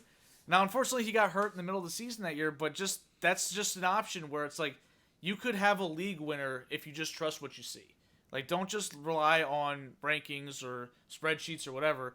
It's still, this is fake football. Well, yeah, because if you're only relying on the rankings, these are things that everybody else has access to. Yeah. You're the only one who sees exactly what you see and thinks what you think of it. And other people have the opportunity to do so, but maybe they just don't think that that's reliable. But I looked at it and I was like, that guy could be something, and that could be something that wins your league. Like, it didn't win me the league that year, but there are things like that can happen where, or like the opposite situation where seemingly nobody knew that David Johnson existed except for me and Corey. And I'd never heard of him. Like, I was like, okay. I've been seeing him all year, but he just didn't have the opportunities. Yeah. But when he touched the ball, it was scored. a 30-some yard touchdown reception He was every electric. time. Yeah, and I was like, okay, when Chris Johnson got hurt, I was like, all right, I want this guy. I was like, I'm probably not going to get him. I had the best record in the league, so I get him at the back of the bus. I'm like, okay. And then so I wake up that Tuesday morning or Wednesday morning. And somehow I had him, even though I was like 9th or 10th on the waiver wire. You were right in front of me, and I checked my roster, and I didn't see him there. And I was like, oh, well, I didn't think I was going to get him. I was like, who got him? I was like, Corey got him? Corey's a playoff team. What was everybody else doing? I was furious. I was like, how the hell did he fall all the way to Corey? Unbelievable. And then I traded him to you for nothing. Yeah, and turned my nothing. team, and then turned my team into a juggernaut. So, he was a league winner twice over because Corey picked him up and rode him to a championship, and then I got him for peanuts and dominated. Rode him to a championship. Yep. Along with some other guys on your team who were really good too. Yep. So yeah, Piece of advice I would give is buy the red zone. Just do it. it's so good. Don't be cheap. Don't be foolish. Don't be lazy. Buy the red zone. If you've unplugged from cable, you can get Red Zone on YouTube TV for an additional $11 a month. And there's some other sports channels you get with that, but most of it is trash, like soccer and stuff like that. Who cares? Red Zone by itself is worth $11 a month. Oh hell yeah! Absolutely, like completely. And you with that you can cancel it at the end of the football season. You don't have to pay for the whole year like we do with cable, where it's like just $100 for the whole year or whatever. Same thing if you have Hulu plus Live TV, you can get the sports package with that for like $11 a month. Do it. It's so worth it. Hey, Scott Hansen, friend of the show. We're plugging your product a lot, so Yes. Anytime you want to say, "Hey everyone, welcome to Sports Ballers" on Red Zone for us, that would be nice. That'd be pretty cool. Yeah. Oh, absolutely. Mine's only $5 a month. It comes with a whole bunch of other channels I've never even heard of. Oh, nice. What do you use to subscribe to it? Comcast. Oh. I'm one of the few remaining saps who just dumps a bunch of money to Comcast every month. But I haven't had any issues with it. We have Comcast here at the house. Yeah, love the Red Zone. I not doing anything on Sunday afternoons this fall. Just forget it. I will never watch football any other way again on Sunday night. If somebody's like, "Hey, could you help me do such and such?" When is it? Oh, it's Sunday at 2:30. No, I'm busy. Can't. Sorry. Just forget it. It's a rough situation when it's you kind of plan on, okay, I'm going to go to the gym at like 11 o'clock and then eat lunch and then watch Red Zone, and then you're like, I didn't get to the gym. My day's screwed with that because my ass is going to be sitting on the couch for 7 hours of commercial-free football, and then it's going to be 8 o'clock. You got to eat dinner, got to watch Sunday Night Football. day's over. Like, that's it. Yep. It was like that in college, too, where it's like, oh, I got to do some homework and get some stuff done. Better get it done before 1 o'clock, right? Didn't happen. So I just like, okay, football time. The best to me is when you get a big order of some food, like a bucket of chicken or some pizza or something, and just plunk that down on the table at 1, and you just eat constantly throughout the day. I've lived a few college football Saturdays like that, but I never really housed the food on NFL Sundays. I'm always too nervous. Too nervous? Yeah, because my team's playing, and fantasy's I get a little keyed up. Oh. My final piece of advice going into your drafts is have fun with your league. Find ways to make it fun. If you don't like the people that are in your league, don't play in the league. If don't join a league just to be in a league. Find a group of people that you really want to play fantasy football with and hang out with. I love statistics, and so obviously I like it when other guys in the league read my blog posts and look at the power rankings and enjoy them and stuff. But I do that just as much for me because I love looking at the history of our league every week and seeing where things line up with what has happened in the past. So find those little things that help you to make this more than just plugging people into a lineup and seeing how many points they get. Right? You try and make this an experience and something you can share with your friends. So that's going to pretty much wrap things up for us. We've been at this for about 3 hours now. Long show for us tonight. It always is when we do fantasy football because we love it. We have a lot to say, a lot of thoughts about it, and we only do one show a year. Hopefully one of these years we'll actually get our act together and do a few fantasy football things through the summer to kind of lead up. But we haven't done that so far. But it's worked just fine for us, I think. And hopefully when we give advice next year, it's not the same advice we gave this year. Because I feel like sometimes, did I say this last time? Yeah, but you also get some new people, especially when you're a podcast like us who, we don't have a ton of listenership. The people who come in and start listening to us, they're new. Yeah. So, we have a few people who have heard us give some of this advice before, and that's fine. But for the new people, hopefully some of our advice helps you out. We will be back at it on Wednesday. So 2 days from now, we'll have our regular show where we talk about baseball and whatever other sports topics have come up over the past week and changed since last Monday's show. And then going forward for at least the rest of football season, will be Wednesdays, 7:30 p.m., hopefully on Facebook. For whatever reason, today's show it didn't go to Facebook, so it wasn't streaming live. Don't really know what that was, but I'll hopefully figure that out by Wednesday. But tune in live, send us mailbag questions at thesportsballers@gmail.com. We will be doing confidence points, and I was looking at different sites trying to find what was a good one to host, but I don't really want to make people log into a site like that last one I found, and Yahoo doesn't really make it easy to invite people. So we're just going to do it the way we did last year. Did it. Oh. ESPN has one, but that one's not very good either. Oh, it's not? No. Okay. So we're just going to do it the way we did last year. People can email us their picks by kickoff on Thursday. All picks. Don't pick one game Thursday and save the rest. All picks have to be in by Thursday game time. I'm not sure yet if we'll be making all of our picks on Wednesdays like we have in the past. Maybe we will. We'll figure that out. But absolutely, we should. The podcast is the public record, right? Once it's set on here, it is set in stone forever.